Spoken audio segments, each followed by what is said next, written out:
I don't know what's wrong with you people on YouTube. We've been broadcasting for the last, I don't know, God, hour 6, and a half. 7 minutes. We had a About great an hour and a half conversation. is what I got over here. Let me check my sports watch. Yeah. Yep. I pressed start stream and it went sooner or later. Well, it apparently it posted the rain delay, and it literally is raining over here as I got back from our big sponsor, Arby's. We're going to talk about Arby's here in a little bit, since we get a few of you in the house. Sponsorship meeting. Okay, well, it definitely was a sponsorship meeting, which means it was tax deductible. There it is, the big drink. There's soda in it. I don't get sodas very often tonight. See, I'm being transparent. I can tell y'all there's Gatorade in here, ice water, milk.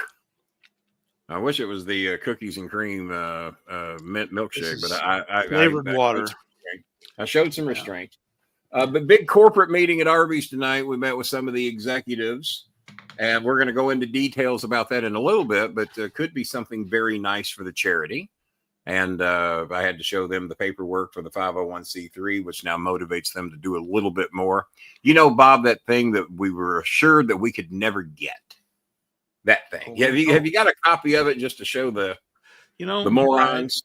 I don't know. Let me see if I can go through my Photoshop files. Yeah, go through it. Yeah, boy, it looks pretty Photoshopped right there. You know, it is actually Photoshop. Technically speaking, it is Photoshop because we crossed out your address. We did. No one knows where I live. There's a giant banner hanging in front of my door.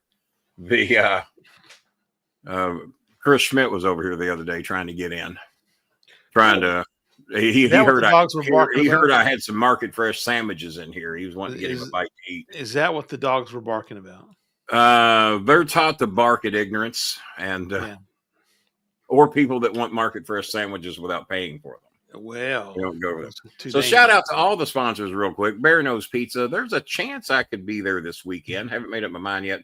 Carrabba's. I'm a week or two away from going back visiting our good folks at Carrabba's. The Fish House. Well, with all the flooding going on, we're not going downtown a whole lot. I haven't even been to Royals because Royals, even though they haven't been flooded out, there are effective streets blocking people from doing business at Royals, and they were closed for a couple of days. I did not check with them today. We're going to see how they're looking maybe next Monday, because they got a couple of Nashville hot fish sandwiches down there waiting on me, and I'm looking forward to going and getting them. Our good friends go bad if you don't eat them pretty soon. They're going to go bad. Well, I asked them to put them in the fridge. We'll see if that worked. 3 of the McDonald's we deal with, a couple of them on Bardstown Road, and one of them out in sunny LaGrange, Kentucky, and those are the 3 McDonald's that we deal with. Royals, everybody knows where Royals is over here in the downtown area, about 2 or 3 miles from my house. Carrabba's Bar and Grill over off Hirschborn Lane. Arby's over off of, let me get it right. They're over by the car wash near Breckenridge, and what is the intersection? Hikes, Breckenridge and Hikes area over there. And but look them up. Just ask for Michael when you go. Tell Michael the Star Maker sent you. Michael Hayes. He'll say, who? We ain't got no deal with him. And then he'll slap you and say, quit being a mark. That's what he's going to say. Hopefully the sound's out of this mic here tonight, Bob. Is this? Yes, right? I did. I watched your flying solo show and noticed that you were on the webcam mic. Apparently I was, and I didn't know it till way after that. I mean, you have to admit, as far back as the Insta360 camera is, and it's a ways back, it picks the sound up pretty good. It is. It's a good microphone. Yeah. So, but yeah, I did well worth the money, folks. If you were looking for a webcam, I mean, if you're a serious podcaster, you want picture quality, AI tracking, which I don't use very often. I mean, I guess blurring and virtual backgrounds without having to go buy some extra software. Yeah, you can do that. You can do that. All kinds of things you can do. So well, it's raining here right now. So again, after 5 consecutive days of rain, I wasn't even sure I was doing a show tonight. I was wiped out. I didn't really advertise the show too much, so our viewership may very well be down tonight. But hey, most of those new ones that I advertised to watch the show, they never donate or get memberships anyway. So, because there's just some people out there that watch the shows that think they're exempt from spending $3, hi Billy, or making a donation. Billy mentioned he says he's going to donate next month. He did. He had bills this month. He had bills. Well, you know. Oh, by the way, Billy, I just want to warn you. Kelly Cuoco or whatever her name is on Facebook. No, that's not real. So I'm just giving you a heads up, trying to be a nice guy. As a rule, I don't even talk to people that ain't got memberships or badges or make donations. But I'm just giving you a heads up because of the Mick Fleetwood thing and the whoever all the other ones were. And the people in Florida. The Kelly Cuoco thing, the girl from Big Bang Theory, whatever. You know, Kenny, we ought to offer a service that if anyone gets contacted by a celebrity, they write me run and then I'll run let you it know to if Kenny, it's a real celebrity or not. And for $1, real American money, Kenny will tell you whether or not that's a real. As a matter of fact, that account is real. Bob and I were about to. Well, I hope so, Billy. I hope so. But I noticed that you were following her, and that concerned me. No, that 700,000, Bob. I know it's the Brinks AOL. What was the thing that alerted you? Because I was about ready to just go all in on this, and then you noticed because Jerry Lawler's got an AOL address. He does, right? Jerry Lawler. Well, I think it was the fact that Brinks International, one of the largest banking and security companies in the world, pretty big, using an AOL address instead of like BrinksInternational.com. That was a red flag. I mean, it was just it was like this is red flag.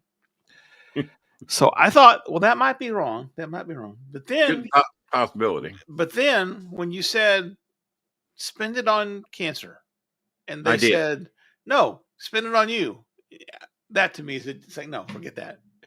I double insured them as well. Well, no, to clarify, she didn't say to spend the whole 700,000 on me. She said I could keep 20,000 for myself. Well, I said, well, that's okay. It's nice of it to offer, but I already give 30% of my income anyway, so I might as well just give all the pound money. And if it goes all to the charity, you get to keep 95% of it by law. By law, I could. So. That's the Trump organization. I just think that there's a little bit there. You think maybe? Just I don't know. Tiny. I don't know. So what is it you think they're wanting me to do? Because they obviously think they're going to get the best of me. What is it? If I did write this company, they're going to. Think I'm going to give them any valiant information? I think they're expecting you to give them some kind of banking information. So they can transfer the money into my account and not out of it. Right. Well. I mean, you got. We'll just transfer the money in. All you got to do is, if you can't trust a cancer victim, Bob. I mean, I know you were raised on Ole Anderson, but if you can't trust somebody facing double death in Ontario, Canada, who seeks out an atheist to carry her religious views, who has not once yet called me by name, dear, I've got $720 million for you. All you got to do is only 700,000. Let's not exaggerate the fake money I'm going to get. It's 700,000. I will tell you this: if for any reason, because I did send her the QR code to the PayPal corporate that you all don't even have yet. I have a PayPal. I got a PayPal corporate account, which as soon as I decide which bank is going to be attached to it, they could just QR code that 700 grand right in there with no problem whatsoever. And I did send them the 501c3 letter, hopefully she'd use friends and family so that. Well, I'm hoping. Yeah. Cause the fees are going to get, is it a $5 maximum? No, I bet it's more than that. You think on a $700,000 transaction, you're tired of all the scams. I love the scammers. Where would we be without scammers? Let's see here, but I guess Billy is tired of the scammers. He's got every reason to be. I would understand that. Yeah, we could certainly. Speaking of scammers, where's Coltrane? Is he still running from the law? Apparently, because I thought that he had placed a rather large. You think when he saw Flying Solo, the king needs help. I should be there. The king could flounder without me. Not the fish type either. It's possible. Speaking of, let me look at the old. Well, I thought there might be some guy from Cleveland that would call in to help you, but I guess those days are long past. It didn't happen either. Nobody from Louisville offered to help me either. They just let me go.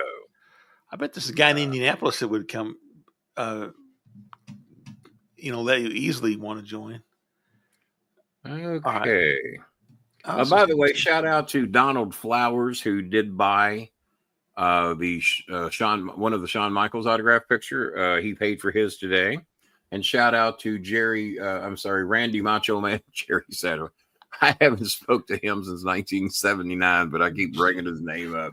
Randy the Macho Man Satterley, who did pay for his YouTube TV account, which I have one left. If you're in the Kentucky, Indiana area, I've got one YouTube TV account. Well, Kenny, why do you have one account left? Well, because I got rid of my racist brother.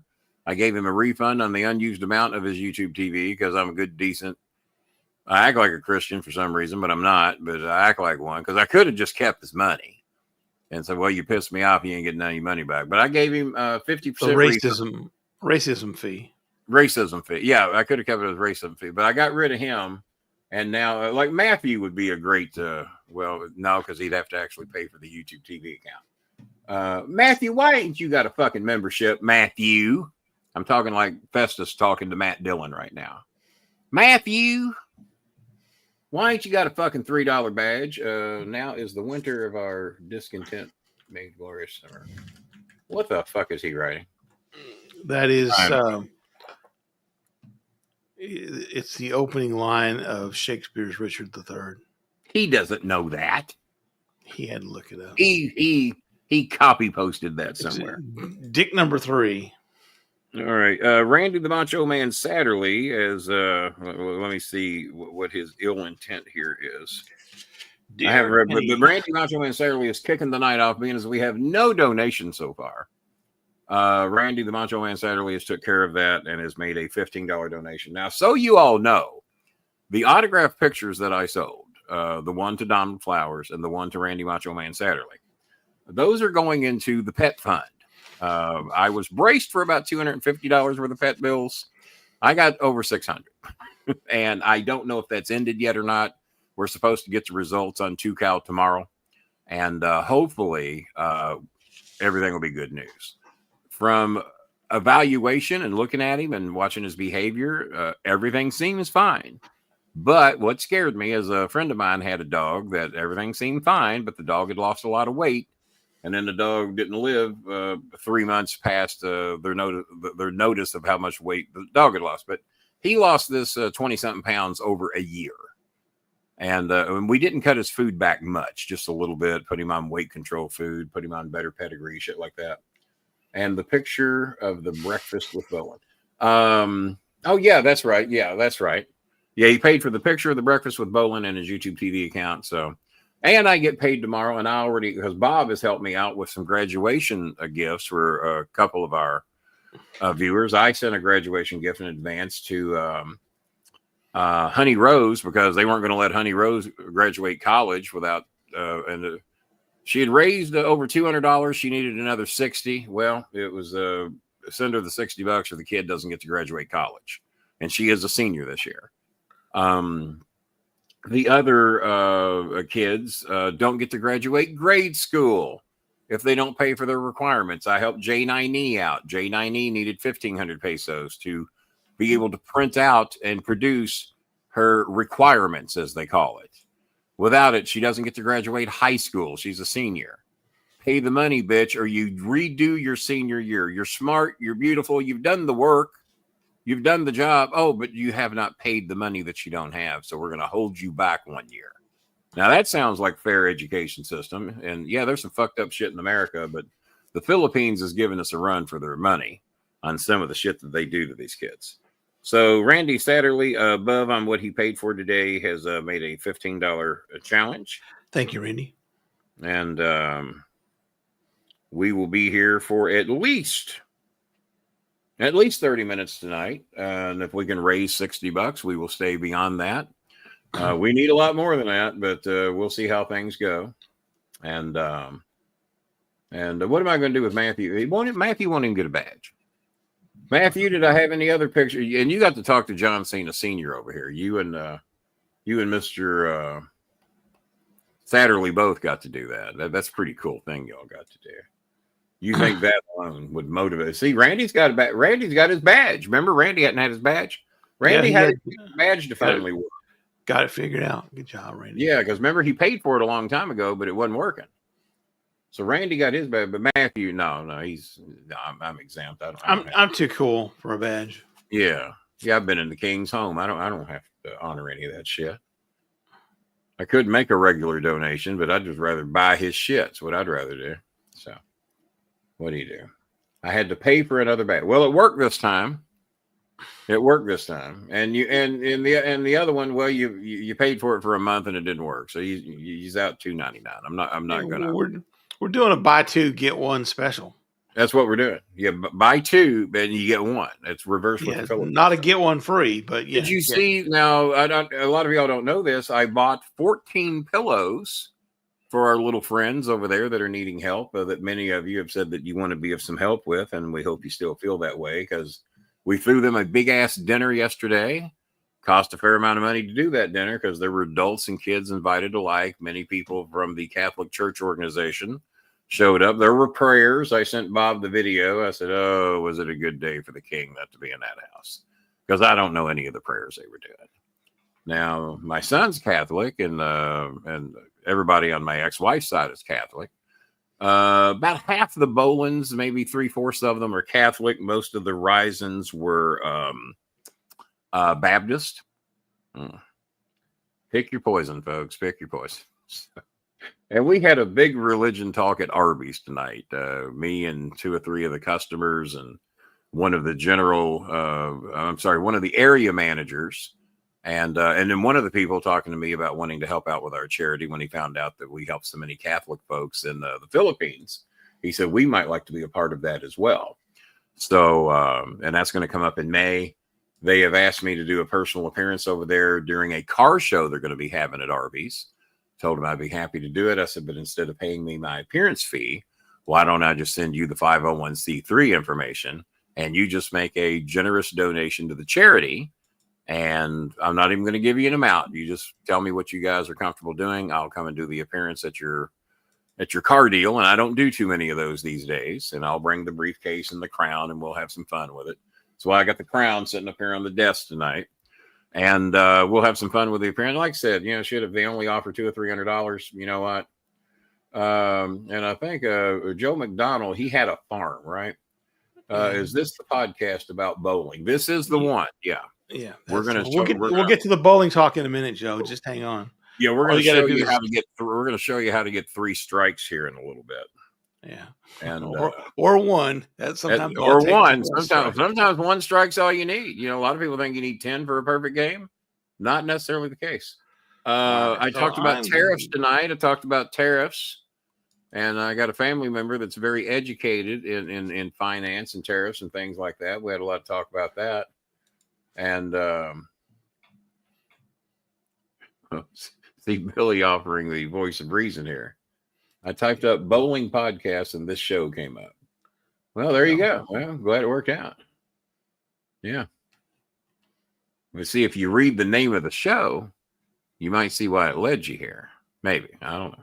Maybe. But Joe McDonald, he had a farm. EO Sky. EO Sky. Yeah. EO Sky. There you go. So, yeah. We'll do a little bit of wrestling talk. Did you watch the SmackDown? I did.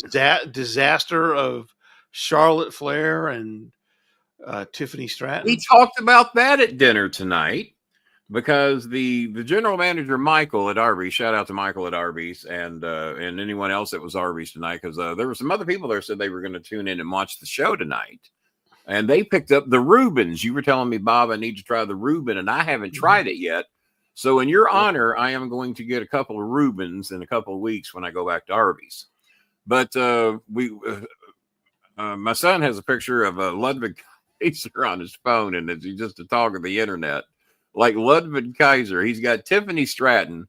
So we showed the people at our table, the general managers, area managers, and a couple of customers. We showed them just any picture of Tiffany Stratton. And I'm going to be honest with you. Personally, Tiffany and I would not get along. Tiffany is a Trump supporter. She is an anti-vaxxer, and I hear can be a bit of a biatch. So I've heard. I haven't met her, but if you are an anti-vaxxer and a Trump supporter, well, there's 2 of your 3 strikes with me. You don't need too much more than that. But if we're just basing it on physical appearance, and that's all, and we're just being shallow Republicans, if that's all we're doing, you look at Tiffany Stratton and then you look at Charlotte Flair. And they, of course, they've been going back and forth with the promos. So we showed people that never watch wrestling and showed them a picture of Tiffany Stratton. And then we showed them the best picture we could find of Charlotte Flair. We didn't even bother to do that with Tiffany. We just found any goddamn picture of Tiffany we could find. We showed the people the picture. Okay, now out of those 2, they both walk in here, and they're having a bit of a contest. They're going to pick a man to take home with them. Now, which one are you going home with? Not nary a one said they're going home with Charlotte Flair.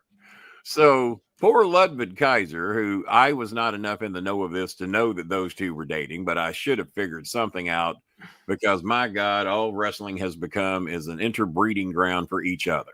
Apparently, they don't have time to date anybody else. We had a policy at OVW not to do that, and it didn't work. People did it anyway.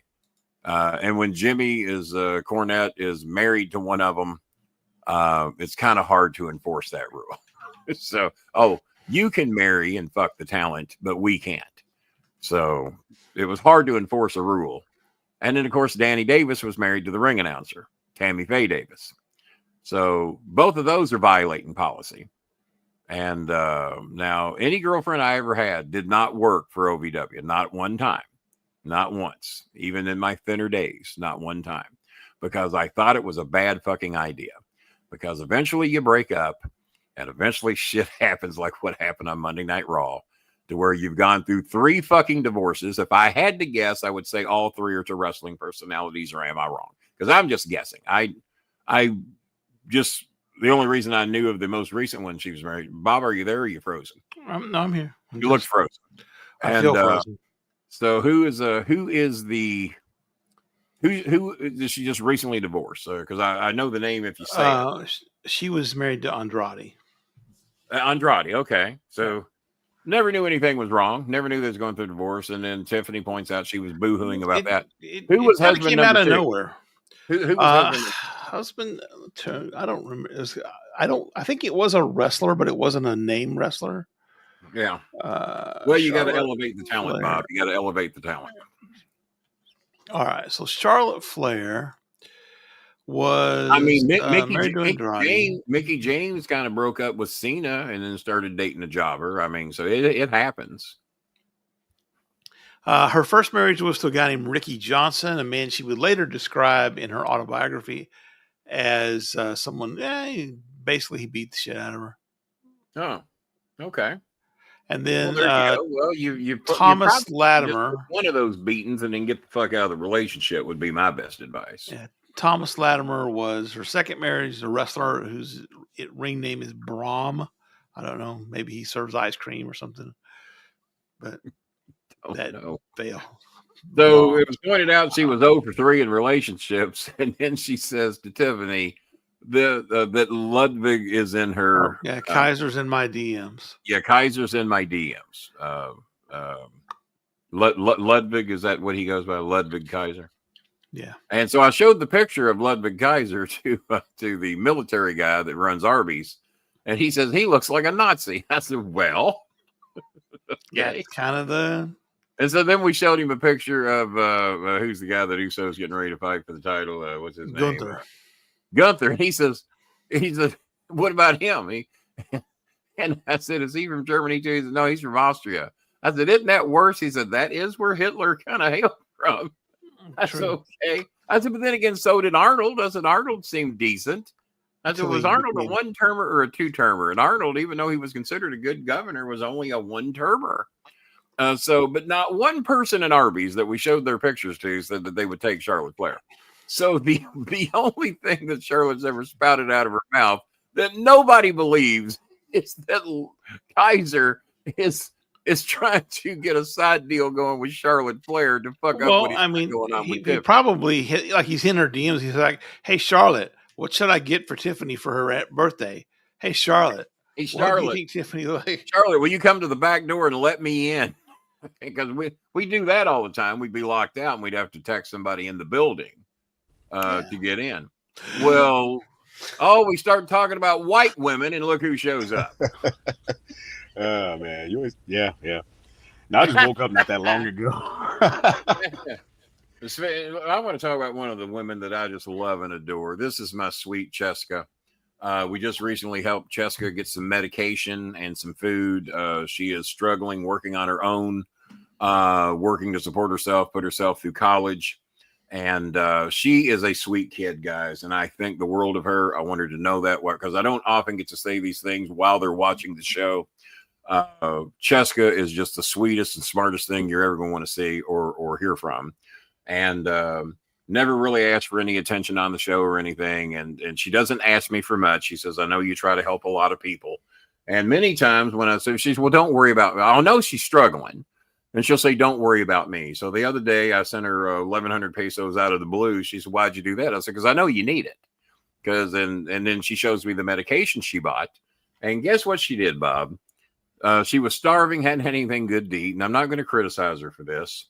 She dropped 450 pesos because I've always wondered what it tastes like. And I've never had it. I said, don't worry about it. I said, I'm just glad you got yourself something to eat. And she loaded up and got her a good dinner at McDonald's. Poor thing. She's like 19, 20 years old. I guess she might be 20 by now.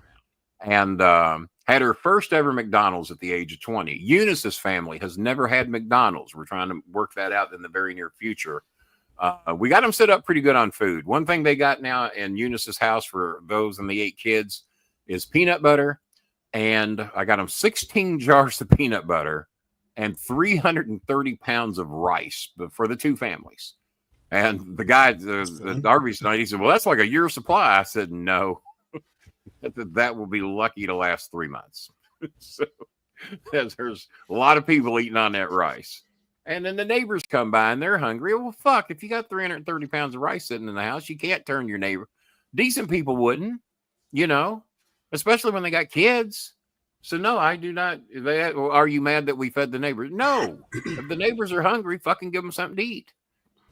If the kids come by and they want a peanut butter and banana sandwich, you got 16 fucking jars of peanut butter. We'll buy more.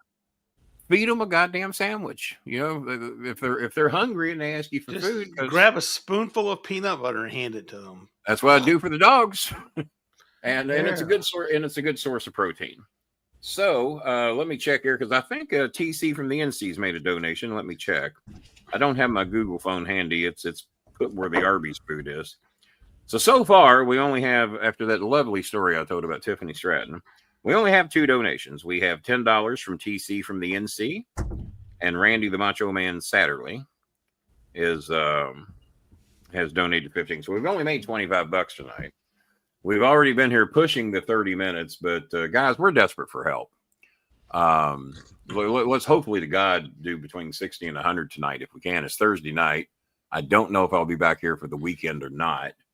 I know I didn't overly publicize the show or even mention if I was actually going to do a Thursday show, so our viewership is down. But trust me, when we have 170 viewers in here, most of them are watching. They ain't donating and they ain't getting membership. 160 of them don't donate anyway. So yeah, this is just the reason we get numbers like that is sometimes we promote that we're doing the show, and sometimes the word gets out to those that we had subscribed recently, and they tune in out of curiosity to see what we're doing.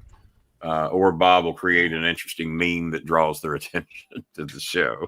Apparently tonight was not one of them.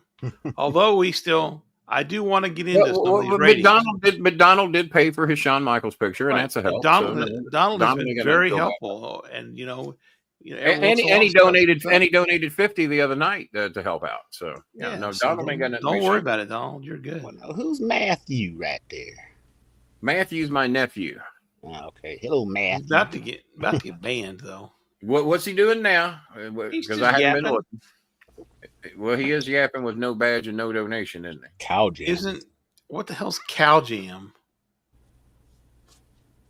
I don't know. Hell, you're fucking related to the Risen family. You talk to me about anti-vaxxers. I don't know. Matthew, did you get vaccinated? Because I consider you one of the smart ones, and that bar's low.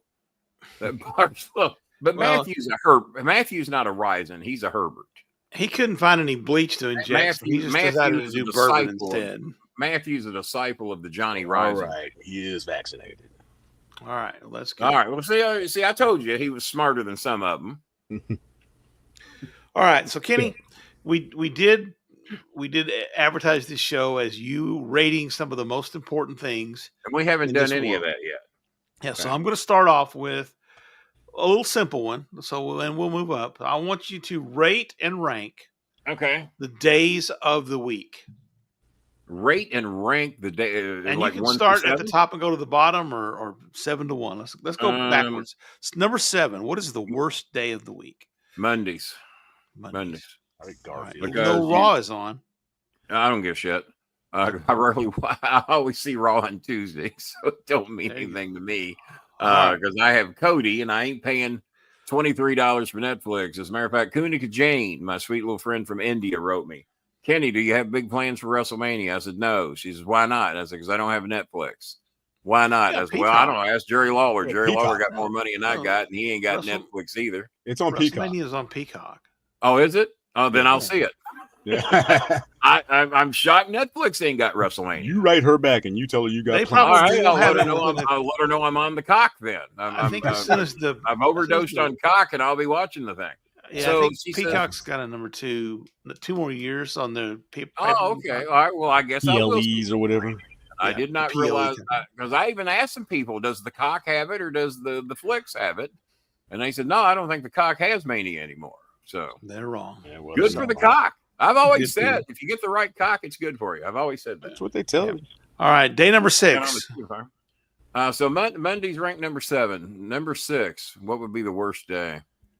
Tuesday, because it's only a day after Monday. We're still early in the work week for those of us that do any work. All right, Sunday.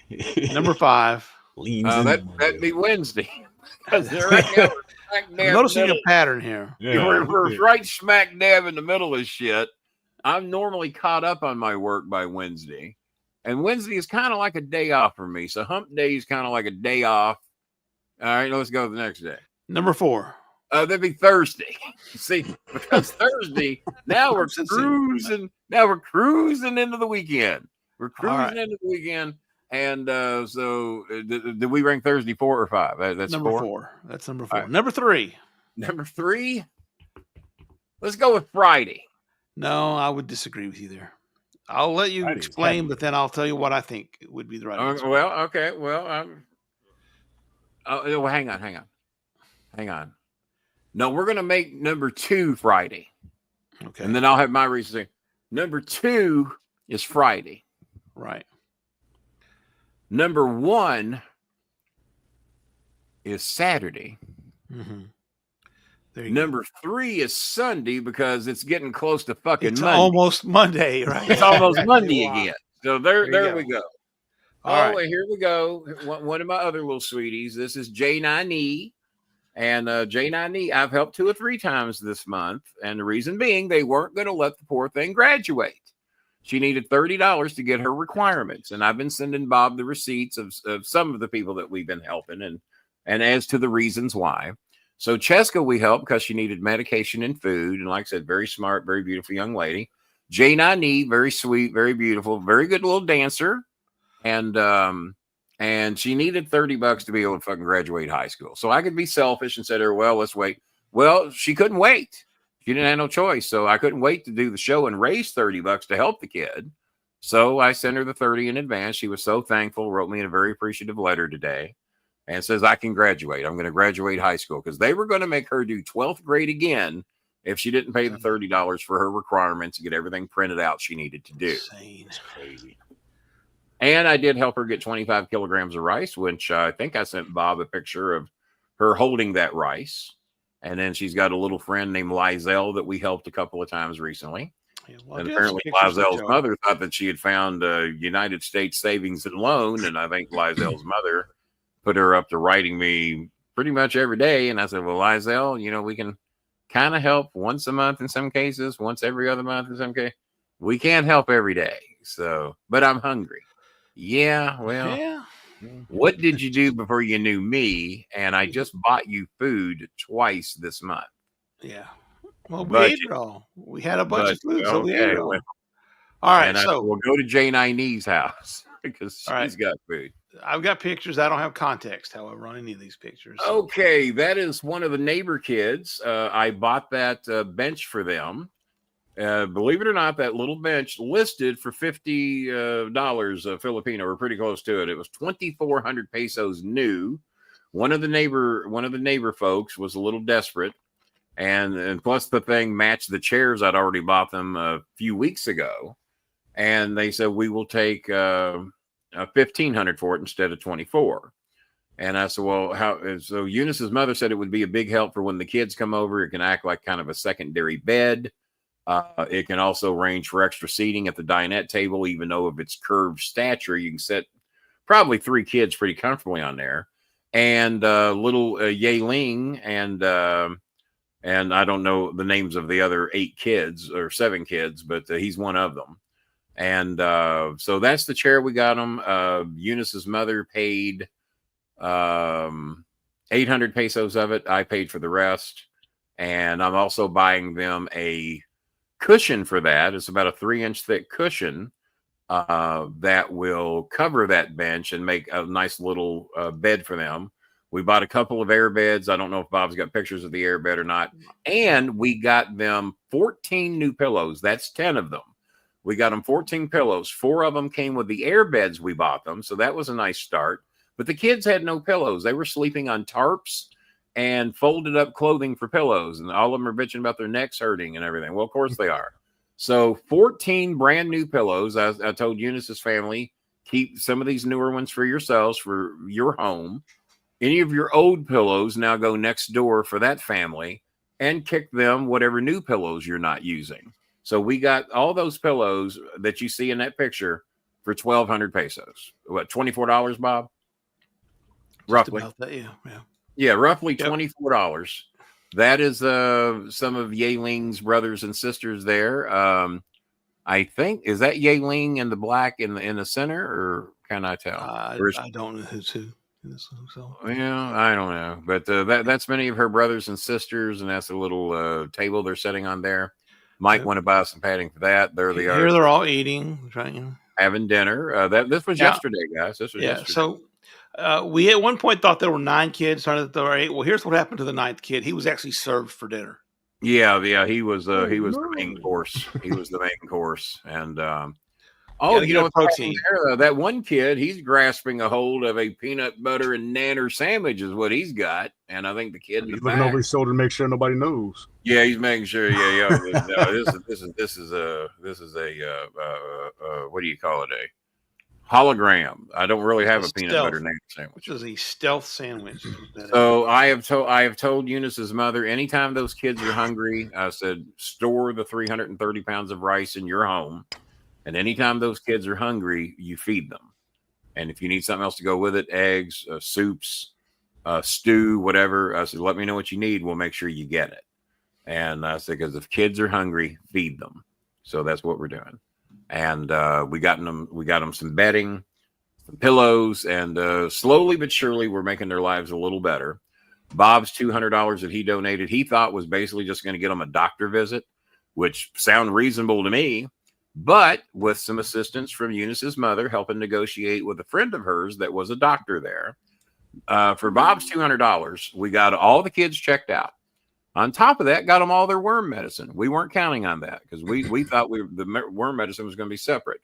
We got their electric turned back on. We got their roof fixed. Well, that was separate. I paid for that before we did the doctor thing. We got them bedding. We got them pillows.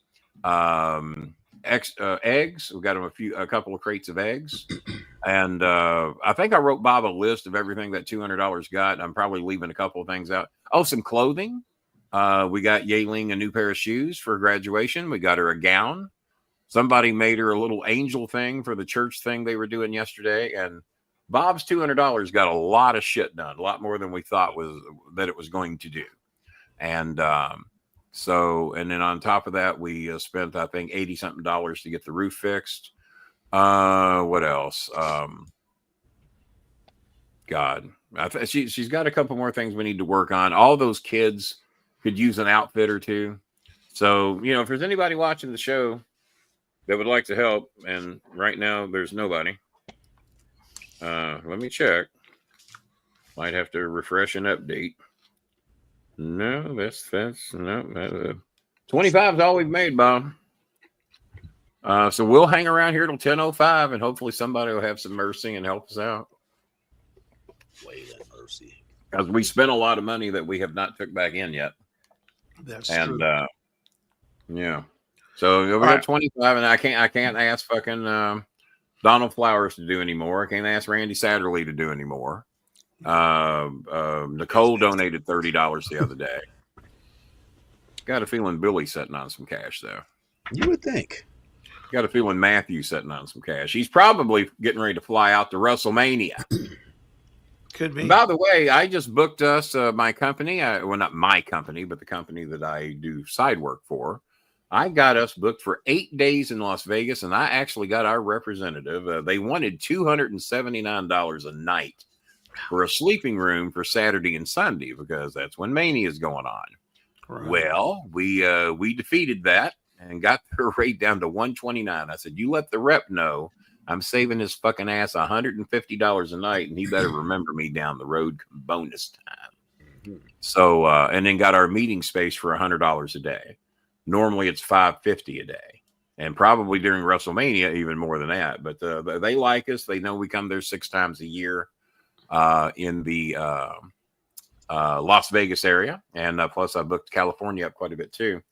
But no, it was a very good day today. I got Cleveland booked, Detroit booked, and Las Vegas for 8 days. So it was a good day today, business-wise, for myself and Tony Cron. For some reason, we're having trouble cracking 30 tonight. I don't know why that is, but we do have a history of doing shows on Thursday night. Yeah, it could be that the show didn't actually get posted till about 7 o'clock Eastern. But who knows? All right, rating number 2. Since we're waiting for the 10 time frame. So we got the days of the week out of the way, but you and I had the same thought that Sunday cannot be number 2 or number 1 because it's too goddamn close to Monday. Close to Monday, right? When I wake up Sunday, I'm already pissed. Goddamn, tomorrow's Monday. Exactly. All right, and it ain't like I got to work that hard. Can you imagine people that have to work hard? Yeah, because I just wake up. The days I've got to drive into work, so I wake up, I go from the bedroom, take 1, 2, 3, 4, 6 steps to my desk, log on, see what hotels I got to book, make a few phone calls, day's over. Yeah, can you imagine people that actually have to fucking work or drive to work? I was bitching about driving 6 miles to go get free food.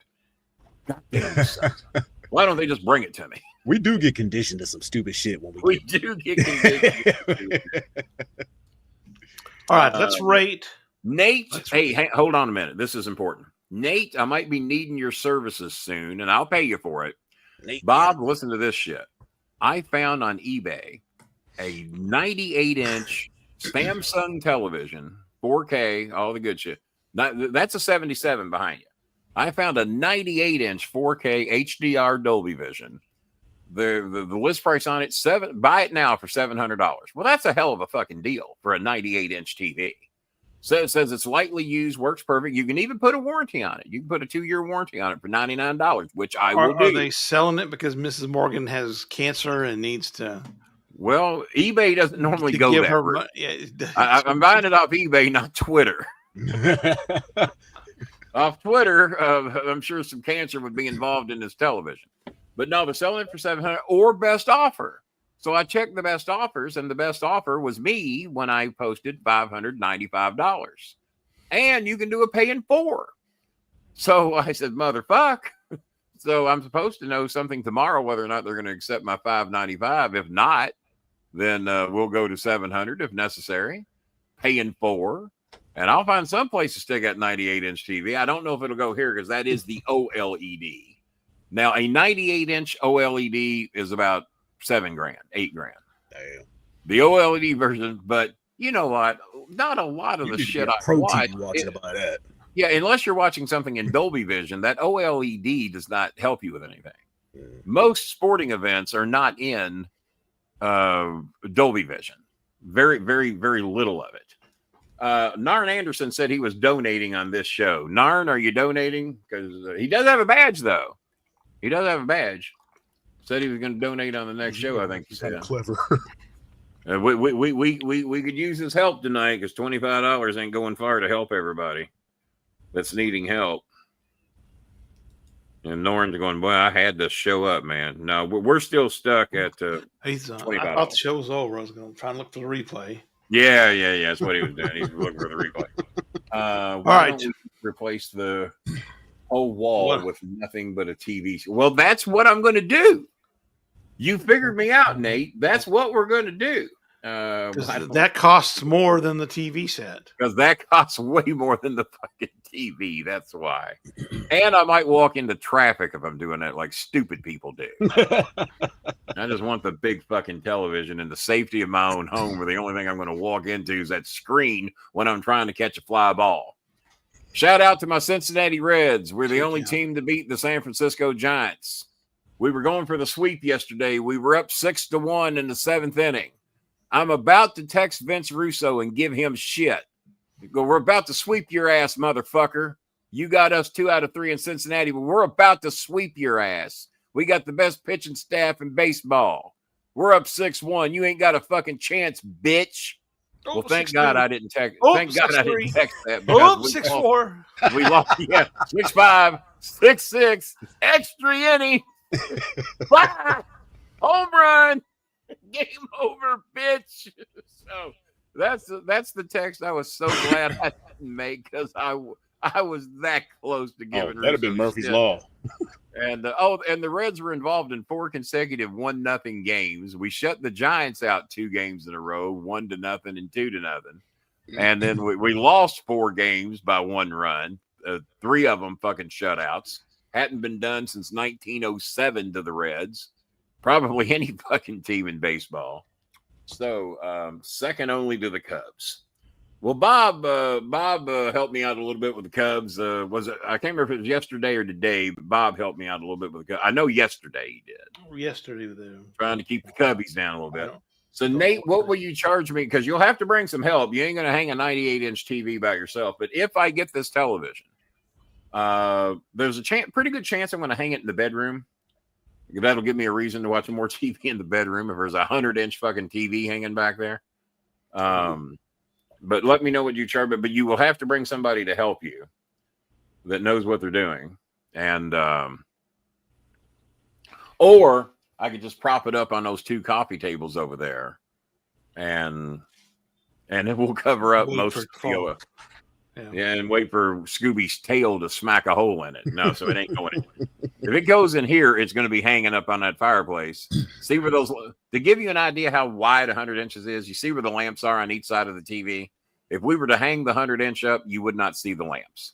That is how wide that screen would be, because I measured it. The lamps disappear if we hang a 100-inch TV up there. Hisense has a literal 100-inch TV. And they want $18.99 for theirs. So if I can get me a fucking 98-inch TV for $5.95 and a pay in 4 on top of it over a 6-week period, I get 6 paychecks. That's about $3,000. So fuck yeah, a little bit of each. Second only to the okay. So is anybody, Nate? You gonna donate? It rhymes, but I bet it didn't work. Let me see. Nate, will he donate? No. Uh-oh. Woo! Bob, I guess we're going to be here just a touch longer. No. This is a big help. This is a big help. He didn't even ask for any attention in there. Drops. That's like saying 2 inches is big enough for a penis. If that's all you got, then I guess it's big enough. If they sold a 150-inch TV for $595, guess what would be hanging in here tomorrow? Nate would be rounding up a crew of about 8 people to get in here and hang that sumbitch. You change TVs like people change. No, that TV's been up there for a year and a half. Well, I mean, when's the last time you saw Coltrane change his underwear? And the one in the bedroom's been there for 7 years. Yeah, because you hung the one in the bedroom, I think. No, I mean, we haven't seen it. It could have happened off screen. You change your underwear once every 7 years, Nate Steele? I don't think so. Can't get them off. Bob, we have a very nice donation here, and this could, boy, if just one person would match this, it would make the night worth it. Jeff Sanford, not of Sanford and Son that I know of, but Jeff Sanford has donated $55. Yep, $5 right across your lip. Jeff, if you're in the chat room here, make sure to say hey. And that is a PayPal donation. Thank you, my friend. Greatly appreciated. That's a big help because we've been setting on 25, so that gets us to $80. So, and I was really hoping that we could. So, you think 7 years ago you changed your drawers, boy? It's possible. If I wear them right, I might have changed them. Well, it's like straight out. Like when I was married, I had sex with my wife once a year, whether we wanted to or not. After 7 years, you'd probably hold it and look like this. You know, maybe. So that helps. 80 beats the dog shit out of 25. So yeah, if we could round up another $60 over the next 20 minutes. We'll hang in there a bonus 20 because we've already gone an hour. Normally, if we get $60, we stay over. So we did that. 10:05. I'll be here in a minute. So we'll hang another 20 minutes bonus time. Thank you, Jeff. Man, that was sweet of you to do that. We're gonna get him a badge one of these days, Jeff Sanford. Yeah. My pleasure for a good. Well, it is a good cause. And speaking of good causes. And speaking of having sex once a year, whether I'd want to or not, Pam Ortiz, ladies and gentlemen. Hello, Pam. My Canadian lady. Now, I don't cheat on my Filipino ladies unless it's with my Canadian lady. Is that you know how that is. That's outside. Jane, Annie, and Cheska are going, who that bitch? Speaking of, now, neither one of y'all probably watched the Abby Phillips show, 10 o'clock on CNN. That has two hard-wing Republicans, one of them from fucking Louisville. I don't know how he got in this town, that fucking piece of shit, Scott Jennings. I'm going to bitch slap him if I ever see him in person. That's a threat, I guess. Shouldn't have done that. He's probably from Louisville, but I bet he hadn't been to Louisville in like 20 years. Supposedly, no, he lives here. He's got a fucking chicken farm here. Oh, okay. So if he's got a chicken farm, he ain't living downtown. He ain't living in the Cherokee Triangle. He's probably living in Bullitt County and claiming the idea of having sex with Kenny has made Pam break up laughing. No, she just knows what pleasure it would bring her. That's why she laughs so hard. Because the pleasure that would be to a man that looks like he's in his late 20s. Yeah, my doctor's nurse who's about 26, and I said, guess. I said, you asked me how old I am. Guess my age. He goes, looks at me, says 23. I said, oh, what do you want to ride home, don't you? Hi there, Choco. Hi, Chocodella. Did you see the pretty picture of Choco when she's riding in the backseat of the car? Yes. She was so happy to go to the vet and get shot. She just loves it. They all got their nails done. That was it. Well, we're up to 32. What was on until 10 o'clock? What's today? Thursday? Jennings is a teabagger. Jeff Sanford's over with me because he knows who Scott Jennings is. And we agree. Oh, my God. I talked to Anthony Scaramucci about this about 2 days ago. I said, if they ever would have put the voice of the common man on the Abby Phillips show, because they have a little bit of everybody on there, and maybe the Mooch could pull some straight. Let Kenny Bolin come on, the voice of the common man, the voice of the voiceless. If they set me next to Scott Jennings, that hand right there, first time that little smug fuck insulted me. I thought Tiffany Cross was going to beat his ass last night. Do y'all know who Tiffany Cross is? She's a CNN Tiffany reporter now. Little girl. I tell you what, I don't know if Tiffany Stratton wants anything to do with Tiffany Cross. But somebody look up Tiffany Cross. Sister. Tiffany Cross, the closest thing will remind you of is Jasmine Crockett. Oh, Marjorie Taylor Greene might be able to whip a few women. She ain't gonna whip Jasmine Crockett, and Jasmine Crockett told her as such. Does she look like Jasmine Crockett? He knows who Scott Jennings is. He's a Louisville hunk of shit's what he is.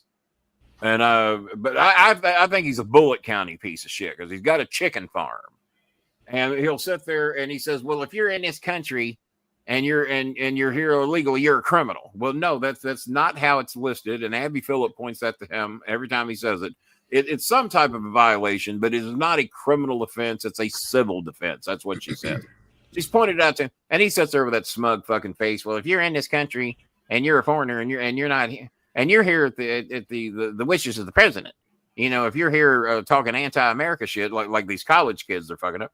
Well, you know, the college kids say a lot of shit I either agree or disagree with. But to round them up and send them to Guantanamo Bay or Venezuela for like 60 years. We used to have this thing called the First Amendment. Whatever happened to that? It used to be. Well, that only applies to Republicans. Oh, they get real fucking pissed if they can't say what they want to fucking say. But you let a Democrat do it, and all of a sudden they. Well, look at these two fucking Republicans that he's having prosecuted now that testified against him in court and said, no, it was the freest election that we've ever had. Mm-hmm. He's having them fucking prosecuted now because they said they lied for treason because they wouldn't back up his lie. Well, neither did 64 other fucking judges, most of them Republican. You can look that up. Mostly Republicans. They were seeking Republican judges to get what they wanted, and even they fucking turned them down. So what's he going to do? Seek retribution on the 64 courts that ruled against him? Probably. Because these two guys said no, we're not going to lie for you. So now he's going to put them, and whether he gets anywhere with it or not, he's going to cost them time, effort, and money, which is his goal because he never has to spend any of his own fucking money. Oh, by the way, congratulations, Mr. Trump, on your huge golf victory. It's like my son stated today. Yeah, if I was racing cars on my racetrack with my equipment and my cars, and I invited you to my racetrack and you're racing me in my cars, and I win, well, boy, wouldn't that nice of everybody? Yeah, he wins the race at an average speed of 44 miles an hour, but no one else could seem to get over 42. So, unbelievable. Jennings' wife used to be a massage therapist. You know more than I know because I didn't even know that douchebag was married and anybody would marry him. You just look at him and he's got typical Republican. He doesn't dye his hair purple. He doesn't have bangs. What's wrong with him? I don't know. Something wrong with him. Something wrong with him. You know, who else is just a douchebag lately is Bill Maher. Like he just has that. Bill is going to Mar-a-Lago to interview Trump. He wasn't on last week. I don't know if that happens this week, but he said, well, thanks, Mr. Trump, for inviting me. But I'm not changing. He's claiming he's going to. I like Bill Maher. I don't have to agree with everything Bill Maher says not to like it. He says a lot of shit that I disagree with. It's more my son says if I ever get a chance to bitch slap somebody, Bill Maher's at the top of my list. Oh yeah, me too. I don't feel that way about Bill. I feel that way about Scott Jennings, mainly because everything that comes out of his mouth is racist and homophobic, and anti-immigrant as fuck. And I don't think people realize what they're doing to this country. When you run off all the immigrants, and the people that will do the shit jobs that you don't want to do, and that goes for me, you, Bob, and countless other fucking people. When we run and most of them are paying fucking taxes. We have shipped off, apparently, $80 billion in taxes that they don't get anything out of. They don't get Social Security. They don't get retirement checks. They don't get 401ks. They just pay their fucking taxes for doing the shit jobs we don't want to do. And 80 billion got shipped elsewhere, either to the prisons or other countries that they send them to, not to mention the workforce labor that we're losing.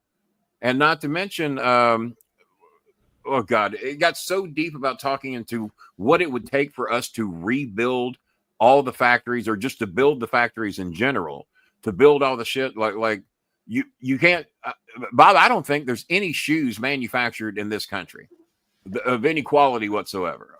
Find me an American-made shoe. It sure as fuck ain't Nike. No. And they saying these tariffs are going to bring the average Nike that runs $150 to as much as $350 if these tariffs go into effect. Well, now what about the iPhone? The iPhone could go to $3,800 if these tariffs go, because we don't produce any decent phones either. And for us to build a factory that could produce an iPhone, a minimum 4 to 6 years, and then you got to hire the people that know how to do all the shit, which we don't have any of those. And you have to hire foreign people with intelligence to do that. And if they got dark skin, we ran most of those off. Even Elon Musk is against a lot of this because he realizes that if you have to hire Americans to do the shit that foreigners have been doing, they're not smart enough, and in many cases, too fucking white.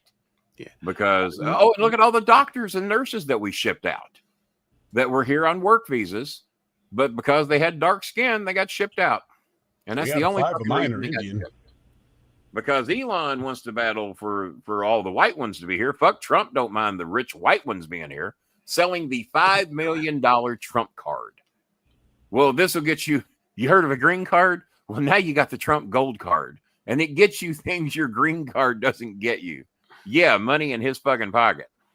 And then it's Bitcoin shit. And now they're being accused of manipulating the stock market. You don't think they did or didn't? You don't think he didn't know what he was doing to the fucking stock market? And then he tells everybody to buy. And then many of them do, according to Congress and the Senate. Many of them do. And then all of a sudden the market tanks again after they were told to buy. So something up. I left my shit alone. Something ain't adding up. I actually sold most of the ratings stock. Back to the ratings. All right. Let's go with something a little more controversial. Yeah, let's go more controversial. Let's rate the 12 months of the year from number 12 to number 1. Number 12, worst month, February. I agree. February's the worst because typically it is the coldest. And it doesn't have enough days. Number 11. Falls just short. Number 11 is, we're going to go with January because that's pretty fucking cold. Hey, but that's when Coltrane popped out, so it's a great month.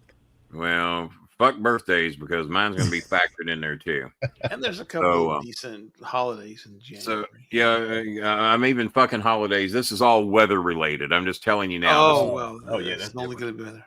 Yeah, this is all weather related. So worst is February. Second number 11 be January. And I'm going to put November because that's when that racist brother of mine, I'm going to put that at 10 because that's when we know the cold weather's coming. There might be a few good days left. There might be a few 70s left, some 60s, but the end is near as we see it. The end is near. So now let's go in reverse. Number 9, let's go with August. Yeah. August has a tendency to be the hottest month of the year, but I can handle the heat better than I can handle the extreme cold. More people, I think, die from extreme cold than extreme heat. That's probably not even true, but it makes a good story here for the show. Yeah, but with cold, you can layer up. With hot, you can layer up. You can only get so naked. If I go out nude with both inches hanging to the ground, it don't make me no cooler. And then you need electricity because even the water gets hot. So I mean, it's. So number 9 we're gonna go with August. Number 8 we're gonna go with July because that's a hot fucking month too. Number 7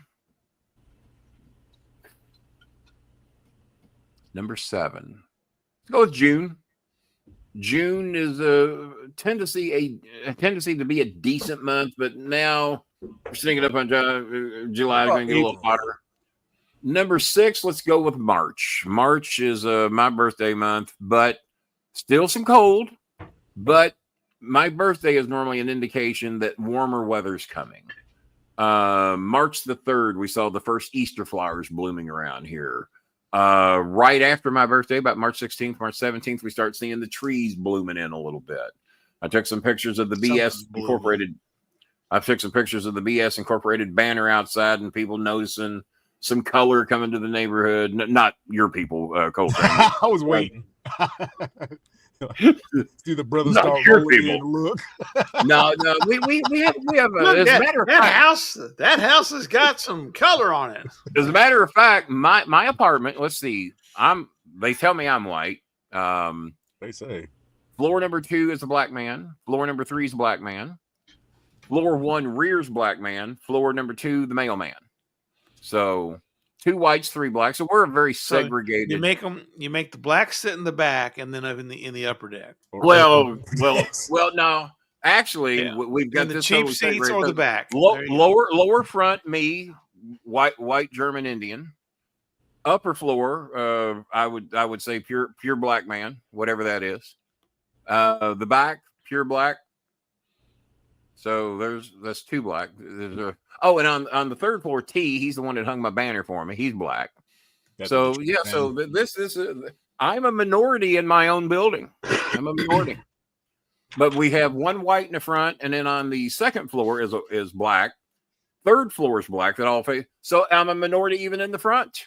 And then the back of the building has 1 black family, and then the mailman and his girlfriend and 3 dogs. So we have a lot of time. So we're a very segregated. Is that the right word? I mean, we're a very segregated building. You'd be an integrated building. Integrated building. Yeah, that's what we are. That's what we are. You could be a segregated building. You don't let them into your house.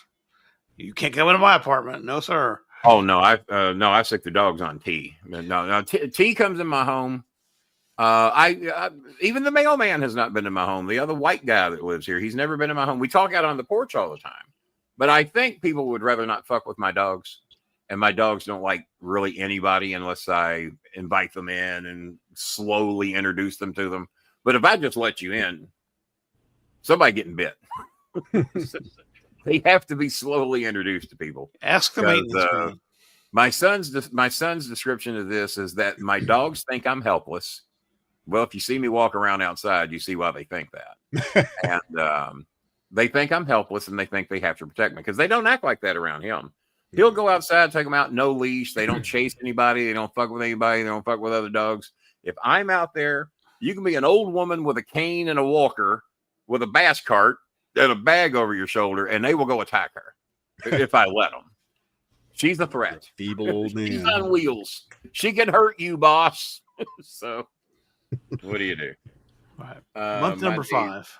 Number 5. So, what did I just rank? Number June. March was number 6. March was number 6. All right, now April. Let's go with April is number 7 because even though we got some cold, number 5. April showers bring Mayflowers. This is 5. April's number 5.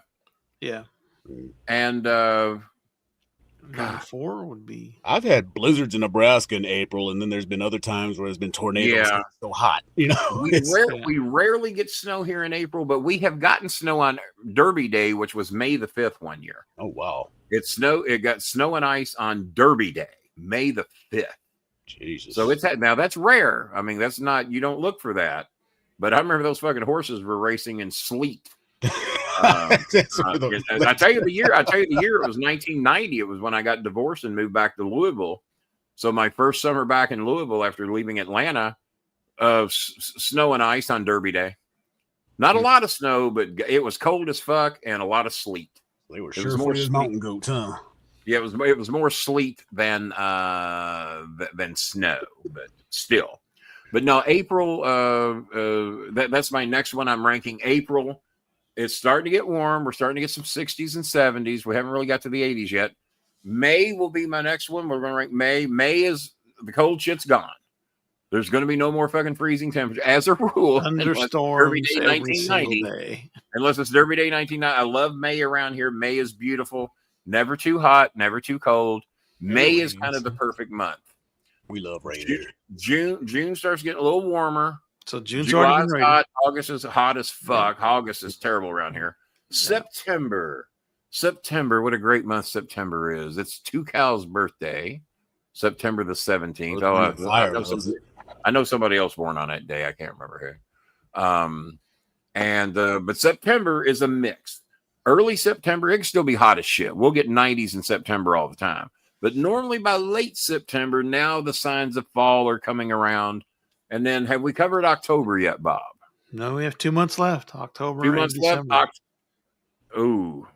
Oops. Maybe you have to do some reshuffling. we got to shuffle. December's cold as fuck as a rule. Christmas, though. It's got Christmas for Pete's sake. Fuck Christmas. Fuck a bunch of Christmas.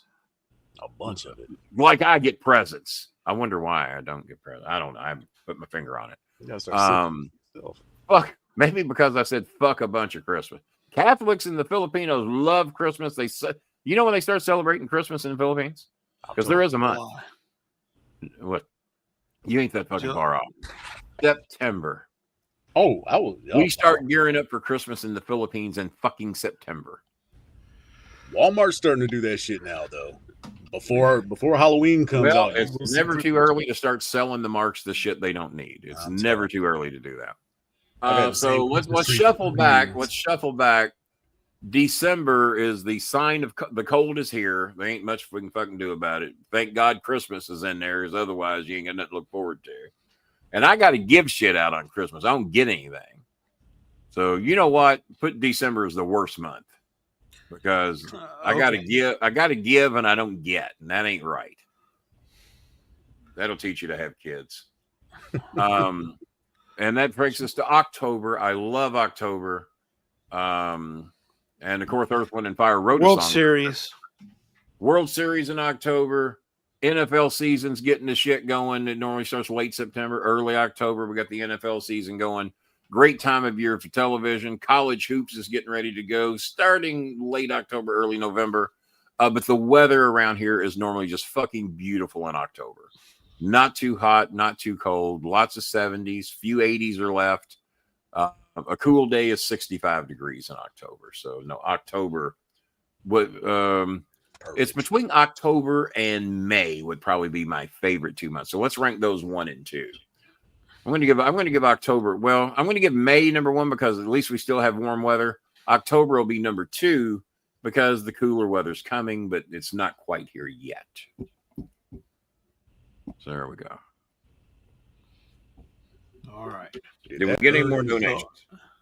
I have ranked the fucking months and days for you, and we just got the $155. Controversial, nothing going on. I even wrote Good Chris today. Maybe Good Chris.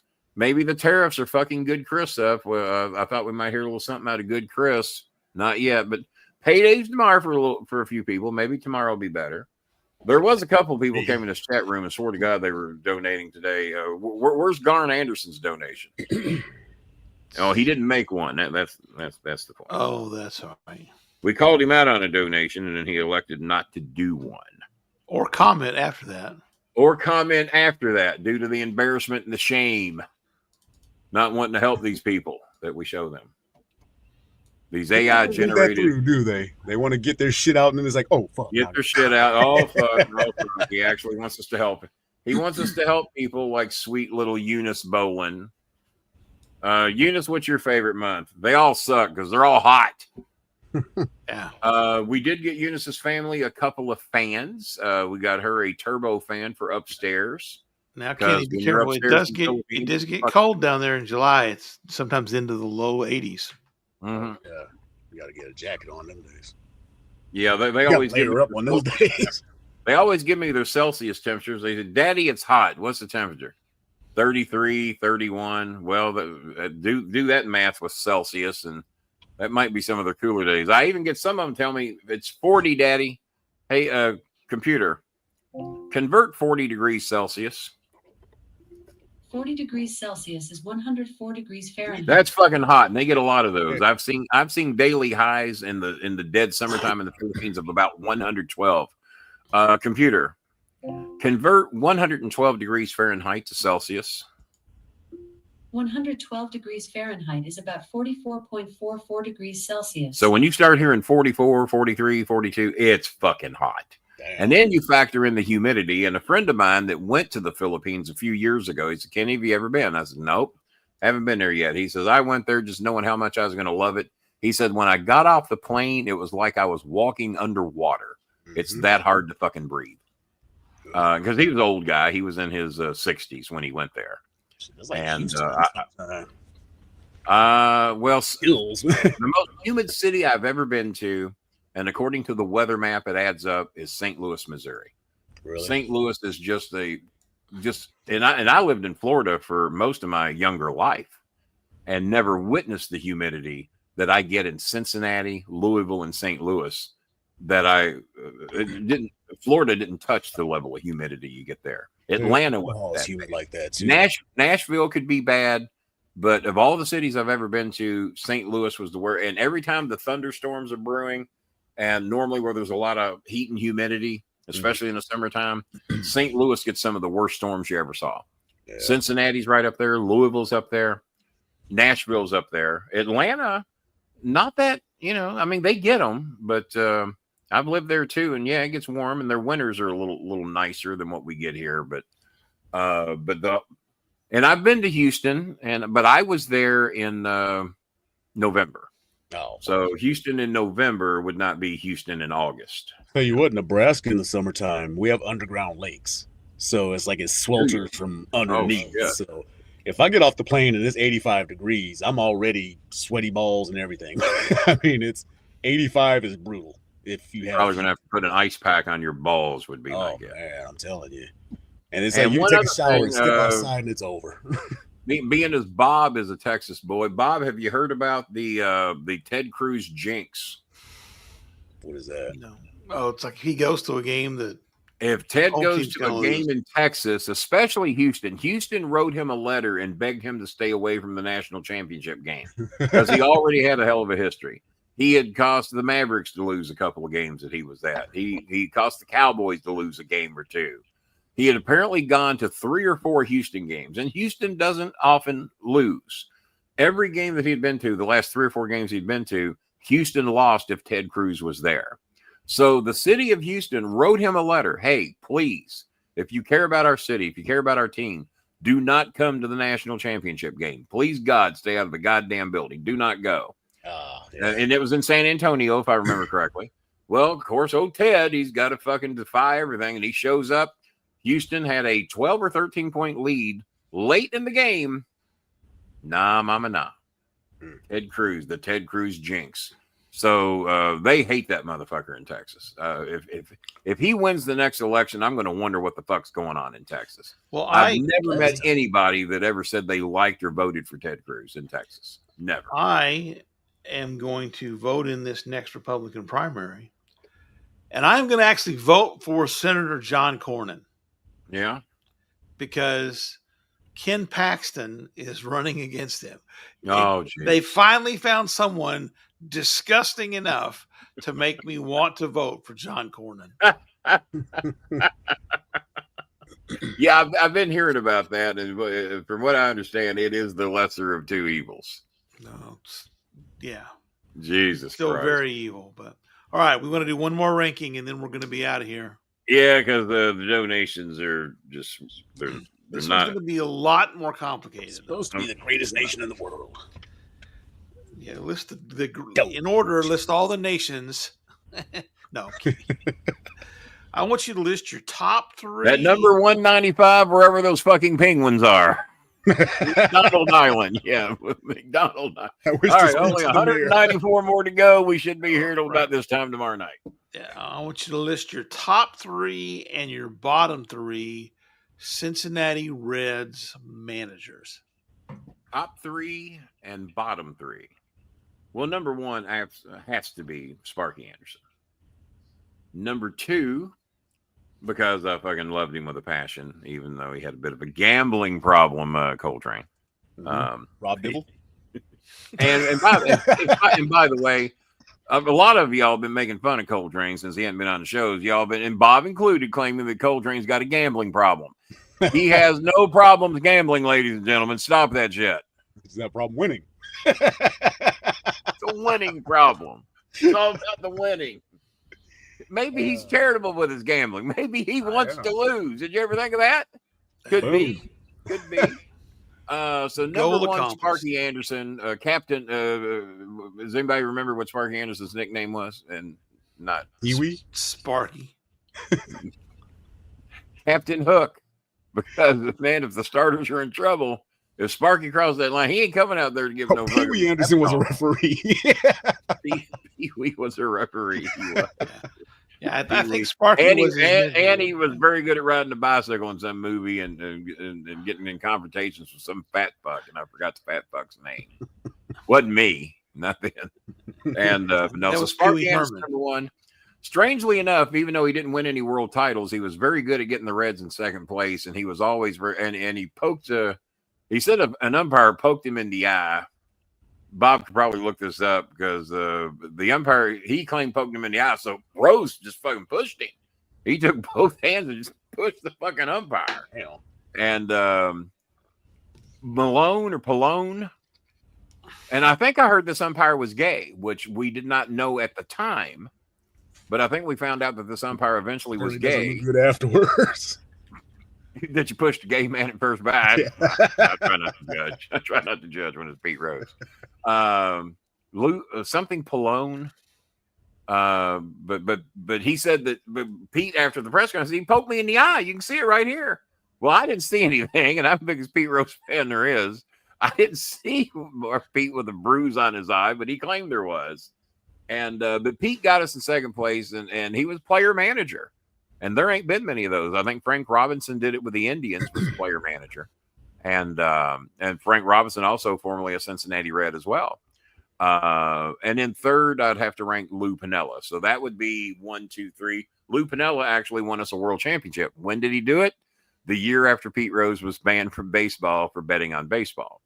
Lou comes in, picks up Pete's shit, wins a world championship with it. Didn't win anything after that, but he took Pete's boys and won a world championship. So not wrong. that was the year of Eric Davis. Eric Davis homered against Pittsburgh, and everybody said it sounded like the announcer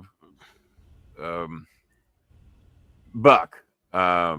Joe Buck. Jack Buck. Or his dad. Jack Buck. Yeah, Joe Buck's the son, Jack Buck. Jack Buck, Eric Davis is first call in the World Series against the Oakland A's.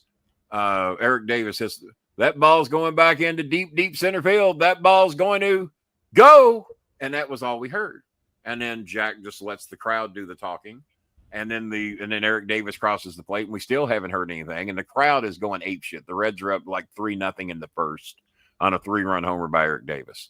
And then Jack Buck's next comments were, "You'd think they just won the World Series," because he's a little critical that the Reds are getting all amped up over being up 3-0. And that was the year of Jose Canseco, Carney Lansford, Mark McGuire. Oh, wow. The Reds were not supposed to have a chance against the fucking Oakland A's because they started out 35-5 that year or something like that. They were setting the fucking world on fire. They were printing playoff tickets in fucking June for the Cincinnati Reds. But after we got off to like a 35-5 start or something similar to that, they played 500 ball the rest of the year. Then they get into the playoffs and play Pittsburgh, and they beat Pittsburgh in the best of 5. And then they get to the Oakland A's, and the Reds were going to get swept. They never had a chance. So they win game 1, and in game 2 is when Billy Bates, of all people, came in as a pinch runner, stole second, and Joe Oliver grounds a ball down the left field line in the extra innings, maybe the 9th or 10th inning. And Billy Bates scores from second. Now the Reds are up 2-0. Then they go to, Sweet Lou was very good with the Mariners as well. So they go to game 3, and Mario Soto, I think, is pitching. And they win that fucking game. So now they're up 3-0, and maybe it was Jose Rio that pitched game 4, I guess. And goddamn Rio and the Reds sweep the Oakland A's. And it wasn't supposed to happen. But everybody thought that Jack Buck was very, very favoritive to the Oakland A's and was just disgusted that the Reds were doing this after playing 500 ball after getting off to a 35-5 start. So the bottom 3 managers for the Cincinnati Reds. It's going to be a little tougher. Oh, boy. Throw some names out at me because I have a tendency to forget the bad ones. All right. I mean, I think Terry Francona with some decent talent is a very good manager, and I like Francona. There's my sweet Cheska there. Hi, sweet Cheska. How you doing? Looking at just winning percentage, right? Yeah. Brian Price, 2014 to 2018. I remember him, and he was not very good. What was his winning percentage? 66 games.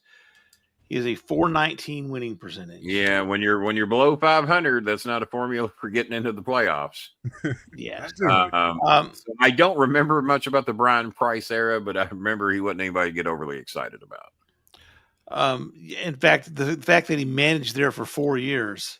That is, he was riding on borrowed time for quite some time. Russ Nixon was there for a couple of years, 82 to 83. Russ inherited that job because he had been in the organization forever, and he was there under the Sparky Anderson regime, I think, as either a third base or first base coach. I think third.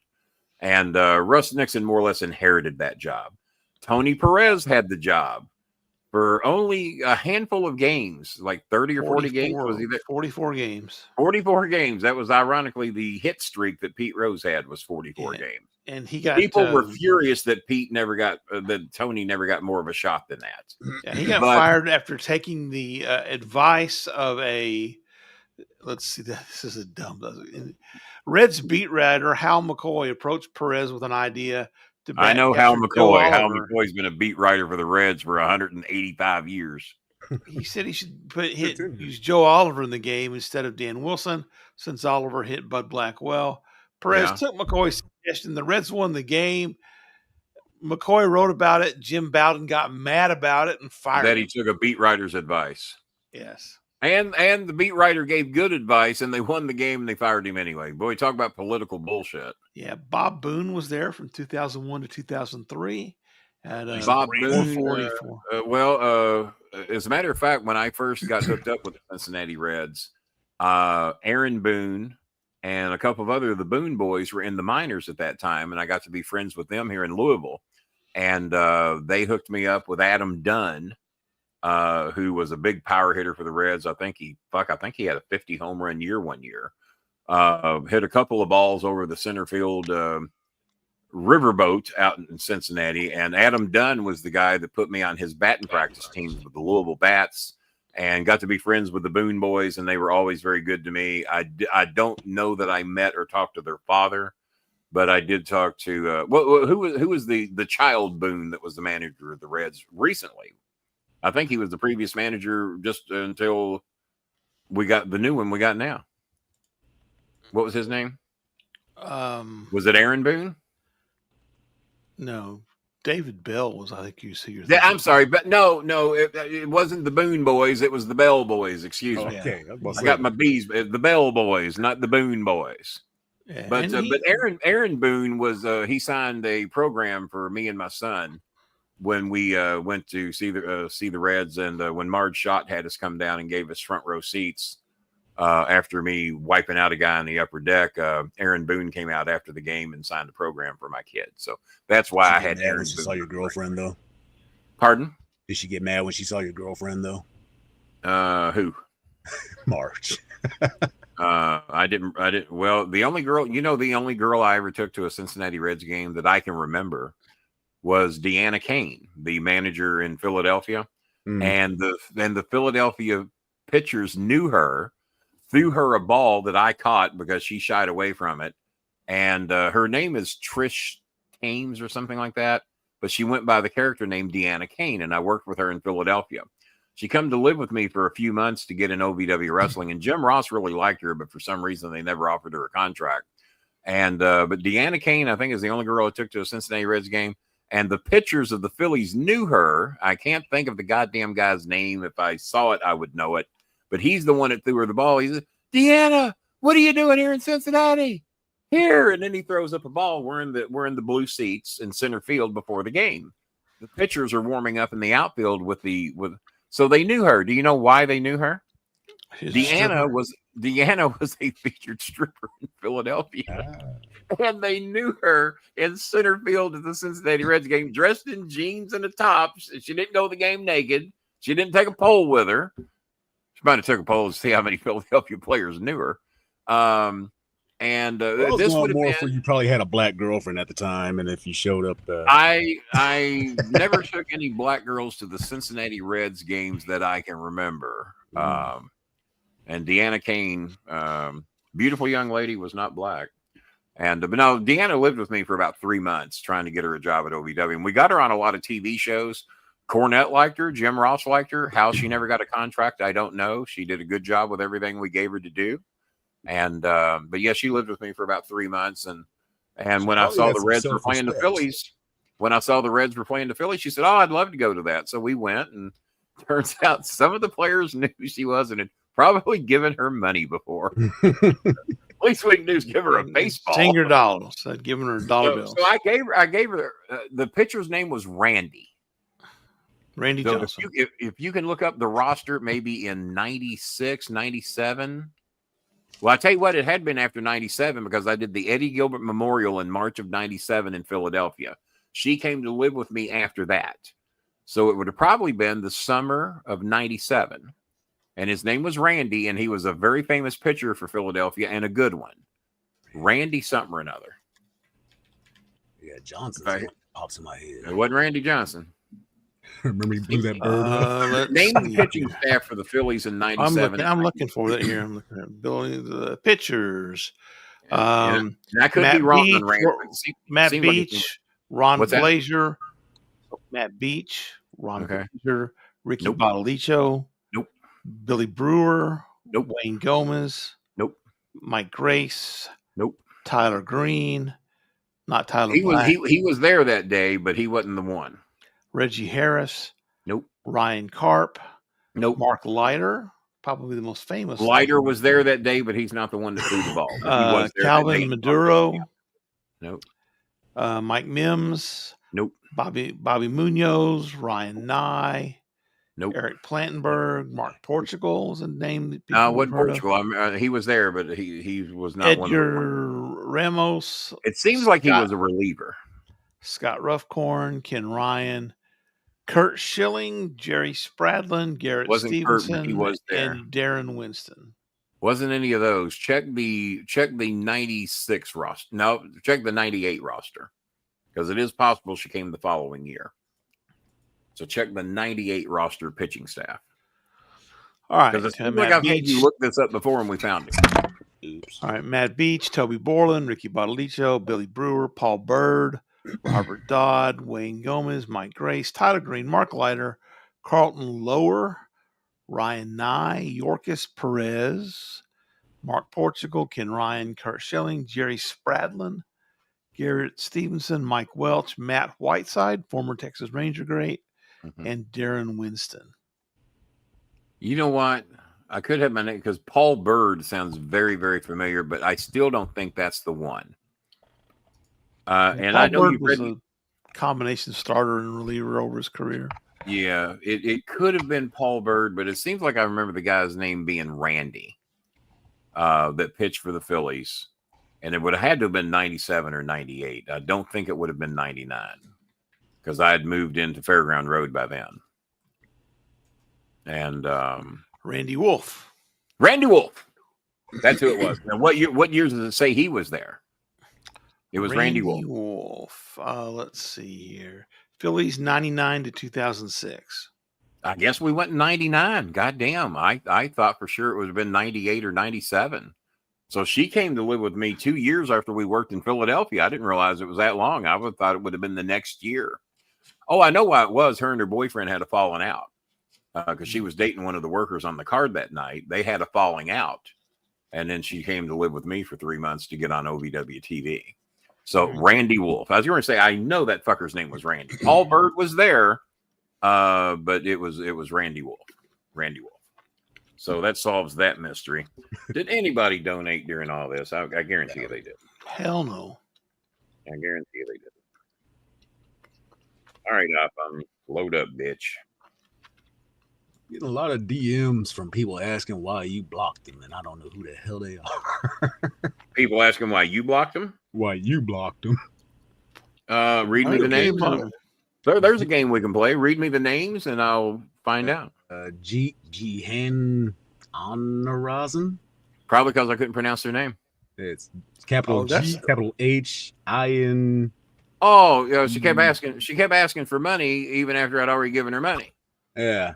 Hello, Sir Jason. Why did Sir? I can only give you money so many times, and when you flood me every fucking day, it wears me down. You people know that I can only help you maybe once a month.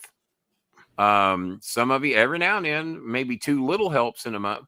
But when you hit me every day, you wear me down. And so many times you leave me no choice. Okay, well, that answers that one. I remember blocking that one. Not that I have any hate or dislike. I just couldn't handle their shit every day. No, I understand. There's only so much I can fucking do. Anna Rose. Anna Rose sent like 35 goddamn messages to my business site. Anna Rose. It looks like JJ was answering her. She said, Good Lord, sir. I hope you can help me be chosen by Sir Kenny as one of those he helps. We don't have parents anymore. Anna Rose. Yeah. Anna Rose. I hope Well, I mean, I feel bad for their situation, but she might have gotten linked in with somebody that was suspicious. But I don't even remember. Message Sir Kenny, but he is not paying attention, sir. I hope you can help me to be one of those. I haven't paid any attention. Okay. All right. Well, there you go. But yeah, it's I don't. Capital now, A. Honey Rose, we help. I mean, I help Honey Rose, but I don't. We're at our rose limit. I ran out of roses. I ran out of roses. It's like Anna, capital A, capital N, lowercase a. Okay. Rose. I don't recall her name. Maybe I never got her messages. Maybe that's part of it. Maybe that's one of those ones that's gone to your. They aren't in your. Not in your contacts list. Yeah, because a lot of times they go to other accounts I don't even see. Yeah. Who got banned? Kenny. Oh, somebody who was going, "Hey Kenny, I love your show," and Nelly De La Cruz on the account that he created today, or whatever. But he loved the show, but he didn't bother to have a membership. No. Or donate. Or donate. All right. Well, there you go. Bob's got an itchy trigger finger. But Bob should work in Hazard, Kentucky and change his last name to Bob Gibbons. Raylan's brother. Raylan's distant cousin. Half your ass. Oh, by the way, I watched a new show today because I was bored.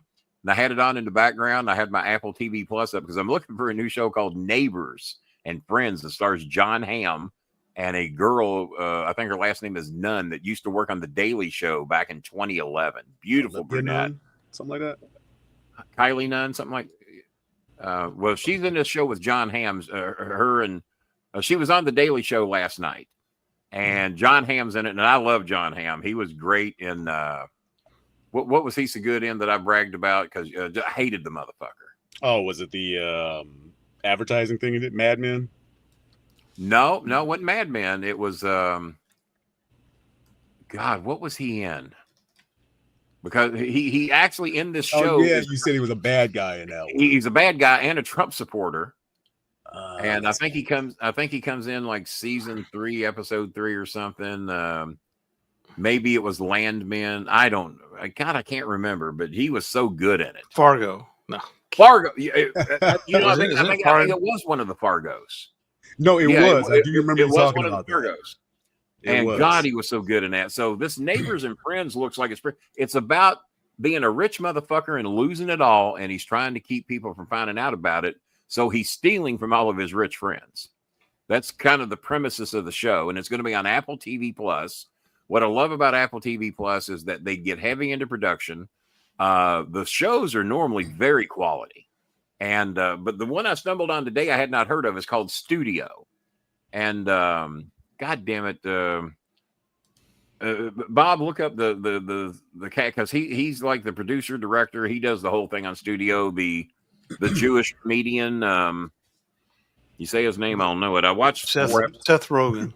Seth Rogen plays the worst fucking movie director ever. He is so irritating in this series because he does so much stupid shit. And they got Martin Scorsese in here. They've got Steve Buscemi in an episode. God, who else? Martin Scorsese is doing business for themselves, don't they? Oh my God! And Charlize Theron, Steve Buscemi. There's a great Ron Howard, Zac Efron. Ron Howard's in the one I just saw. Ron Howard, it's a great finish, guys. The Ron Howard episode is fucking great. The Scorsese one is great because he's apparently paying big money for Rogan to make his last ever movie. And but Ron Howard, Charlize Theron plays into the Martin Scorsese one. But I watched like 4 episodes today. And then there's a new one coming on Wednesday. Studio. It's called Studio. And it is worth checking out. And if you like Seth Rogen, you're really going to love it. No, I'll probably will. But you want to slap Seth Rogen right in his fucking mouth because he does so much stupid shit. It's just so irritating to watch him do it. FM has got something to say here. Long-time listener, I have a severe gambling addiction. I don't know what to do. Can you give me some advice? I got this, Bob. I got it. All Quit fucking gambling. Bada bing, bada boom. There it is. There it is. Yeah, see, when I gamble $5 at a time. That's how I'm not broke. Only gamble what you can afford to lose. And in many cases, and you know what they said is a big problem in America right now is gambling addiction and people chasing their losses. Oh yeah. Oh, I lost 100, so I got to bet on this week. John, what's his name? John Oliver. I didn't get to see John Oliver's show yet. I've missed quite a few in a row. I need to get caught up on those. There's 3 in a row that you're going to want to watch, and one of them does have to do with that and how they have these 3 or 4 behind on John Oliver. So, but I don't have HBO Max anymore. But I can get them on my probably on YouTube. Well, they were talking about the algorithm. He's always on YouTube. Bill Maher's always on YouTube as well. Yeah. So if you don't catch him when he was on, a day or 2 later, he's on. Yeah, gambling is as bad as any other drug because I mean, they incentivize you too. So if you fail like a couple of parlays, they'll say, "Well, hey, here's an extra 50% if you do another parlay," because they know what the odds are. Oh yeah, exactly. It's like when Trump filed bankruptcy 6 times, and 2 or 3 of them involved casinos. Mm-hmm. How do you go bankrupt? Fail a casino with house money? How do you do that? And they were showing on the Daily Show the other day. Says, "Why is this man fucking our country up? See this casino he used to run?" And then it showed them blowing the fucking thing up because of what they had to do to it. They demolished the fucking thing because there was no money to be made. But yeah, quit gambling because if you can't afford it, don't do it. And if you can't afford it, well, look at all the charitable things you could do, like we do over here on this show. And but no, chasing your losses was the thing they were talking about. But I'll make sure to get caught up on those John Oliver. Yeah, assuming that's a serious request too. You can, if you can find psychological help, get a psychologist or something to help you. It's an addiction. When there's Gamblers you're not just going to say, yes, Gamblers Anonymous. Gamblers Anonymous for a reason. And it's been around a long fucking time. So find a support group, find someone to help you talk with it, and responsibility partners, all that kind of stuff, 12-step programs. It's no different than alcohol or drugs in the fact that it attracts that serotonin pleasure center, right? It's like you get the big thrill, the big rush of winning, and and I can't tell you how many times I'll hear something and think, "Yep, this is a sure thing. I'm all over this." And then, of course, I don't do it, and then you realize, "Oh boy, it's a good thing I didn't." Yeah, it's a good, like the Reds. If somebody wanted me to put money on the Reds winning yesterday, you're up 6-1 in the 6th. Here's the odds. You want to put 1,000 on it? Fuck yeah! We're up 6-1. We got the best pitching staff in baseball. Fuck yeah!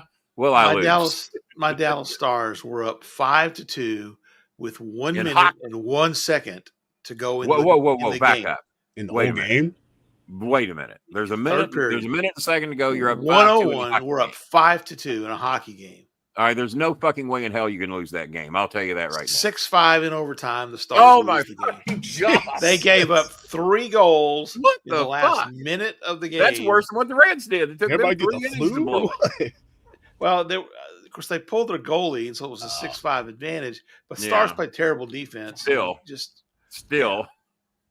Normally in hockey, if you got a good goalie, you can be 8-on-5, and you'll save a 3-point lead. You get a kid down there to do that shit. 3-point lead with a minute to go. Yeah, that's incredible. That's worse than what the Reds did, because I thought the Reds had it in the bag at 6-1 in the 6th inning.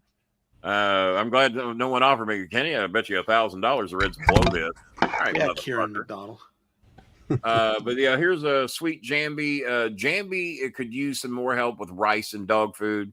She's got her poor little skinny dog that just had those babies. I have helped her twice with this, with rice and dog food. She could use another hit here soon. If we could raise about $30 just to fill her up, because that's for her kids, and the dogs. And obviously the puppies are not really eating that, but we're trying to keep the mother well nourished so she can give the babies the milk they need. They just opened their eyes the other day. They are cute as hell. And I'm a big dog lover from hell. And God knows with Eunice, back when she had 20-something dogs, we did everything we could to keep those dogs alive. So we're 4 minutes away from being here till 11 o'clock. So you got damn near the 2-hour show, and we didn't even crack $100 tonight. So if you'd like to help us after the show, if you want to have some FM, longtime listener, why don't you make your first donation ever? That'd be awful nice. Maybe even if you got a badge. That's a sure. And I guess plus I just gave you free gambling advice. Don't gamble. See how easy that one? Easy. I mean, I would love to gamble, but I don't like losing money. So that's why I don't gamble. Love winning money, but guess what? There's a reason. There's a reason most of us don't win, because they know the odds. Oh yeah. There's a science to this that most of us haven't figured out. And if you start getting free shit, you're losing. Oh, my mother. Yeah. My mother used to. Well, I'm up. No, mom. No, you spent $150 at bingo, and then you won 40. You're not up. You're down. You're down about 90 bucks. Down 110, right? You're down 110, mom. No, you're not up. But I'm up 40 a week. Yeah, but 140. No, mom, but you lost. Well, that's the entry fee. Yeah. Well, that's losing. It's gone. Yeah, it's like you lost your entry. So it's like, hey, look, I bought 2 washing machines and I saved a lot of money. No, he didn't. So if we could raise an extra $30 after the show to help Jambi out, because that's rice for her and her kid, and to help that dog and her puppies, if we could do that, that would be very nice. Hopefully, Good Chris is watching. We can get a little help out of Good Chris soon. I wrote 2 or 3 others for help that normally help us, but I guess Trump lost them their jobs too, because they didn't even write back. So, and they normally always do. He put a tariff on email, so now I guess they might not even back with 125%. Might not even be getting my emails. So, well, FM, aren't you going to thank me for the goddamn advice I gave you? Guess not. I guess not.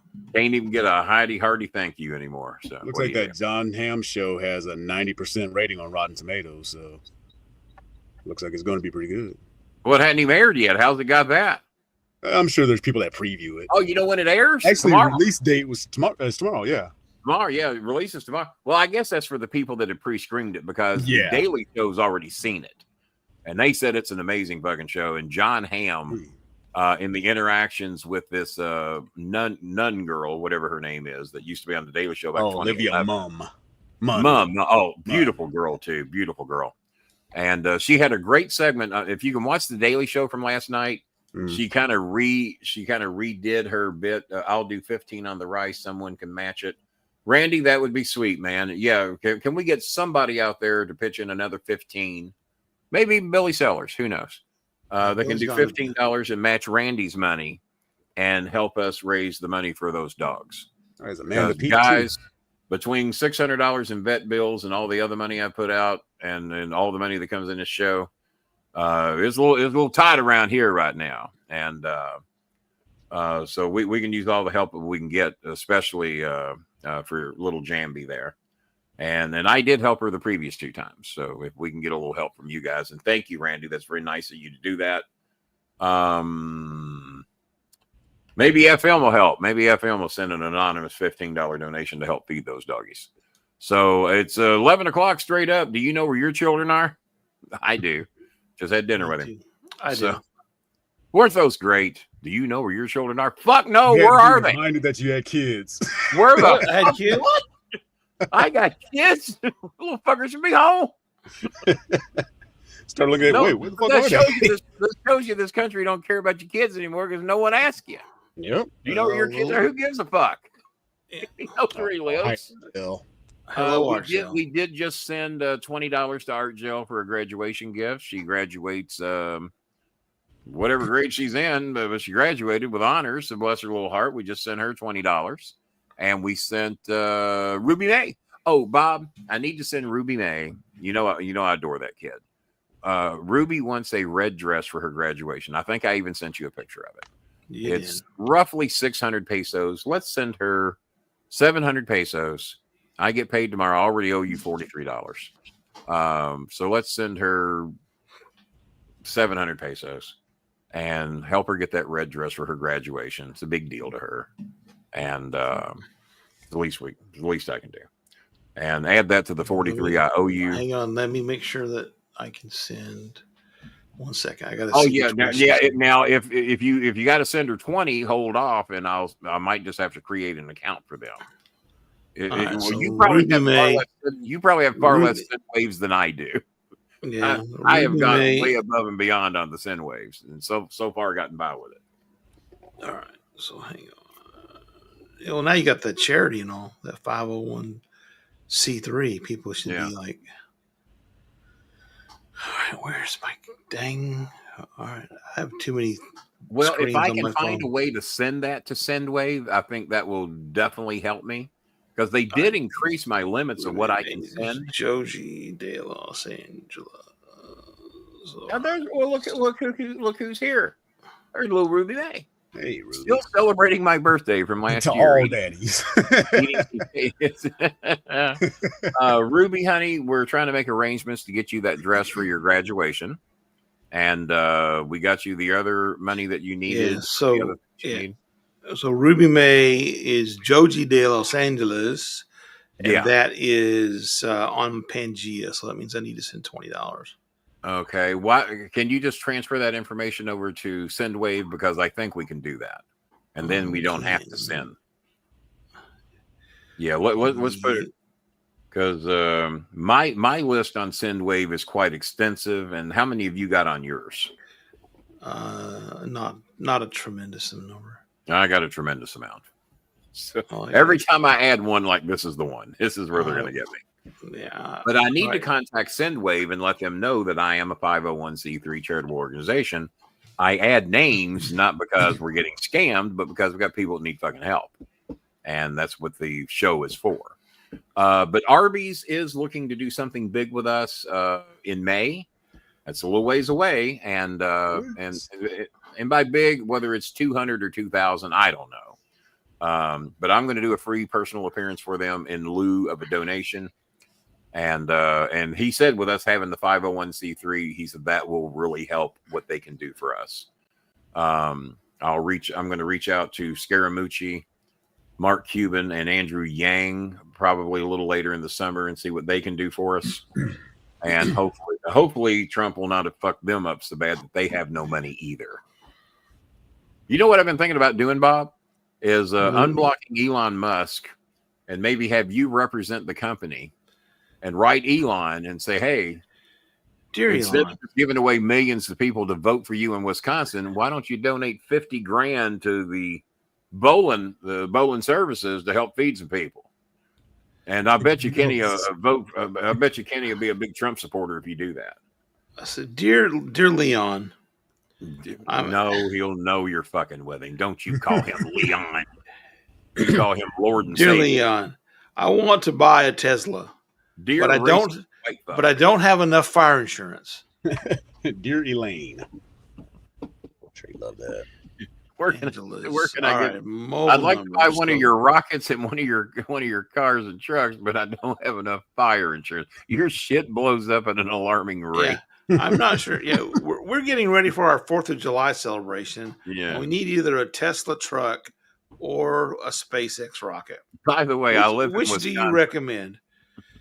Yeah, I live in Wisconsin, and I will vote for whoever it is that the guy is. For the record, Democrats is that the guy is. For the record, Democrats have won 16 of 17 elections since Trump got elected.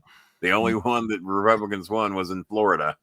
Go figure. And that was way closer than they thought it was. I was going to say, it was kind of close too, wasn't it? That was close. I think Trump won by 37 points, and this election was, I think, decided by like 7 or 8 points, something like that. To Joji de Los Angeles, 700 Filipino pesos.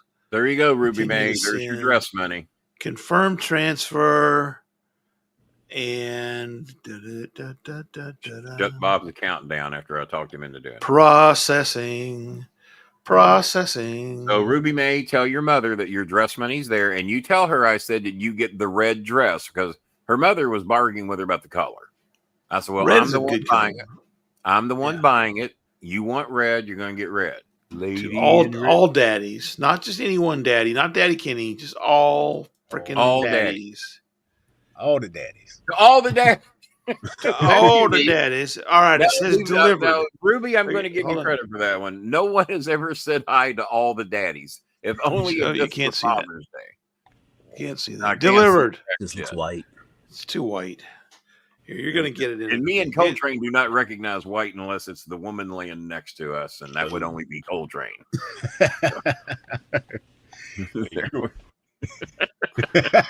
Vinny, did you get kicked out of Riverfront Stadium for bringing a black bitch to the game? Well, no. This picture right. Hey, the girl I was telling you about on Neighbors and Neighbors and Friends or whatever this fucking show is going to be, Friends and whatever the fucking. She's doing the bit and she's interacting with the very white girl at the news desk. I can't think of her name, but it's her turn to host the show. And so every time she interacts with the girl at the desk, she goes, "No, bitch," and she keeps calling her bitch. So at the end of it, she says, "Oh, well, thank you for being on the show, bitch." And she said, "What did you just call me?" "Oh, I thought we did a thing." She says, "No, bitch, we didn't." "Oh, I'm so sorry." So she has to apologize for calling her a bitch, even though she had been called a bitch about 16 times during the course of but you got to see it. Watch the Daily Show from last night. And when you see her come on, what a stunning woman. I can't believe I didn't know about her from 2011. She is a gorgeous woman. Looking forward to seeing the show. Airs tomorrow. Yep. But who drops every episode at once anymore? Because everybody else airs Netflix. Wednesday, airs Thursday, Netflix is probably the only one that does the dump everything at once. Yeah. The Righteous Gemstones is the filthiest show on television right now. I was reading that. Oh my God. You've heard me brag about Walton Goggins and what a great character he is in Justified. He has been a great character in White Lotus, which I'm watching right now. But in the Righteous Gemstones is Baby Billy. We're going to see things about Baby Billy that we did not want to know or see. And I don't know why that show's gotten so filthy with John Goodman in it. And the girl that used to be on, she plays John Goodman's love interest in this show. Maggie, God, what was her fucking name? She's married to somebody famous. Who the fuck's she married to? Bob, look up the cast of Righteous Gemstones. God damn. Bob is going to have to get the name Stat Boy. Hey, Stat Boy. Hey, Stat. All the facts. Okay. Hey, Stat Bitch. Stat Bitch. What's her name on the show? Bitch, how you doing, Choco? How did Choco doing? There's Edie Patterson and Cassidy Freeman. Name everybody again, because it is the. God, she was in a famous TV show for quite some time. Let's see. Was it Frasier? So John Goodman, Danny McBride, Adam Devine, Edie Patterson, Cassidy Freeman, Tim Balls, Joey. Who's an older woman? Who's an older woman? Brunette that was in a situation comedy forever. One of the bigger popular situation comedies. I don't recognize anybody from here. So it's John Goodman's love interest in the show? She's John Goodman's love interest on Righteous Gemstones season 4. She was his wife's best friend, and now they're together after his wife died. And that's kind of the story of this whole thing. John Goodman's hair has grown out like a big old hippie now. Baby Billy is just an amazing fucking character. Megan Mullally. Yeah. Who's she married to? Because she's married to somebody famous. Don Offerman, the guy from Parks and Rec. Yeah, the mustache guy. She's married to him. Yeah. Looks like he had a mustache since he was 9. Maybe 6. Maybe 6. But that's who. But you didn't see her come up in the character credits? No, she didn't pop up in it until God damn, she's in every fucking episode. Season 4. I had to type specifically love interest. It's filthy, but it's so good. But do not watch it with little kids. Penis is shown. I'm just going to tell you penis is shown in the Righteous Gemstones, and it tells you how fucking crooked organized. Not John Goodman, is it? Yeah, IMDb isn't not showing yet. Her at all. Not yet. Baby Billy's another story. He ain't such a little baby. He knows such a little baby. He does admit it's a stand-in, but if everybody thinks it's your penis, then what does it matter? Oh, is that Patrick Schwarzenegger? Patrick Schwarzenegger. Because I remember reading somewhere where he was saying it's not me, it's just a piece of a prosthetic, and I didn't know what show he was talking about. But... No, this is not a prosthetic. This is a stand-in for Baby Billy. Oh, okay. Yeah. Bring in the stunt penis. Bring in the stunt. Is he a muscular black guy? But I encourage you to watch Studio. They're an easy watch. They're only about 35 or 40 minutes each. I think I watched all 4 episodes today, and was disappointed there wasn't a 5th one coming after it. And it's normally separate stories. One of the stories is about I need to make a movie about Kool-Aid, and you're gonna love how they get to making a movie about Kool-Aid. I'll just leave it at that. So they're kind of standalone episodes. I think that's an episode 1. Okay. I'm gonna make a blockbuster fucking hit about the Kool-Aid man, about Kool-Aid. Oh yeah. So Studio, I highly recommend. Did you see like Otis playing the Kool-Aid man? Yeah. Would that be great? Like Otis is the live action Kool-Aid man. You know, Otis would be a good replacement for Chris Farley on Saturday Night Live. Otis. Oh, Wrestling Otis. Wrestling Otis. Yeah. So wait a minute. So back up. I missed part of the story. What are they looking to do with Otis? No. I'm just saying, wouldn't Otis make a good Kool-Aid man? A good Kool-Aid man. My son nicknamed him Broadway Otis quite some time ago because the motherfucker can work these long ass matches and somehow he gets through them. He doesn't look like he can get to the ring. But he's actually one of my favorite characters they got. And the least, if I was ever told in the back, all right, you're going to have to fight somebody, but we're going to let you eliminate one. Who's the person back here you just know you ain't going to fucking whip? Otis. You ain't. How you going to hurt him? The motherfucker just looks unhurtable. Well, I would rather take on I'd rather take on Braun Breaker than Otis because Braun Breaker looks like you might find a way to hurt him. You ain't going to fucking hurt Otis. So no, just take Otis off my list. He can hurt himself. As a matter of fact, I want Otis to protect me from Braun Breaker. Is what I want. And now, Braun Breaker jumping in and trying to spear Otis and just bouncing off. Listen to this shit, Bob. I either dreamed this or I saw it in a clip. And goddamn, I hope that's AI. You saw the thing with Heyman and Punk and the favors and all that. You're up to date on all the Heyman shit, right? Yeah. Either I dreamed this or I saw it in a short, and then I quit watching the short because I didn't want it to ruin it. It's one of the two. I can't even remember because if you all have seen this or find it, let me know. But we'll say it was a short because if it wasn't a short, I dreamed it. It was Paul Heyman in the ring crying. And Roman Reigns is in the ring, but Roman is dressed in his Shield getup, not so much his Roman getup, but he's in his Shield getup. And if this ever happened before, let me know because I didn't see it if it did. But Paul Heyman, I loved you, man. I loved you. And he's spraying Roman Reigns with mace. Oh, so that was a couple of years ago. That did happen? Yeah. Because that's when he had his Shield. How the fuck did I miss that? That was like 2 or 3 years ago. Yeah, it had to be longer than that because the Shield's been broken up for. Well, remember he kept the Shield outfit for a couple of years after the Shield broke up. Because remember the first time. How did Heyman get involved in that? I didn't know he was with Roman 3 years ago. Well, because there was something with Brock and Roman going on at that time. Okay, that's right. Because Paul was very tight with Brock as well. Yeah, because he didn't even have his new music or anything. Rider. Brock Lesnar, Roman Reigns, and CM Punk. That ain't bad coattail riding. No. He didn't make any of the 3 of those. I come closer to making 2 of those than he did. I feuded with Brock. I feuded with Punk. Punk actually didn't like me for a while. Punk and I were hot and cold. There were some days that Punk loved me, and other days he just had no use for me whatsoever. And I kind of felt the same way about him. I was being young at the time, too. Well, plus Cornette actually just really didn't like him. And, so I never just... If Cornette hated you, chances were pretty good. I wasn't getting too close to you. He did. I mean, Punk did put over how Heyman helped him in Louisville. Well, Heyman saved his ass because when Cornette was here, Cornette didn't have any fucking use for him. Yeah, well, he didn't say OVW, but you got 2 fucking broken arms. You ain't fucking tough. Quit acting like you're a fucking tough guy. And you look like you got 2 fucking broken arms. Quit that shit. and he wanted him to quit taping his arms and his fist, and just really was not a Punk fan whatsoever.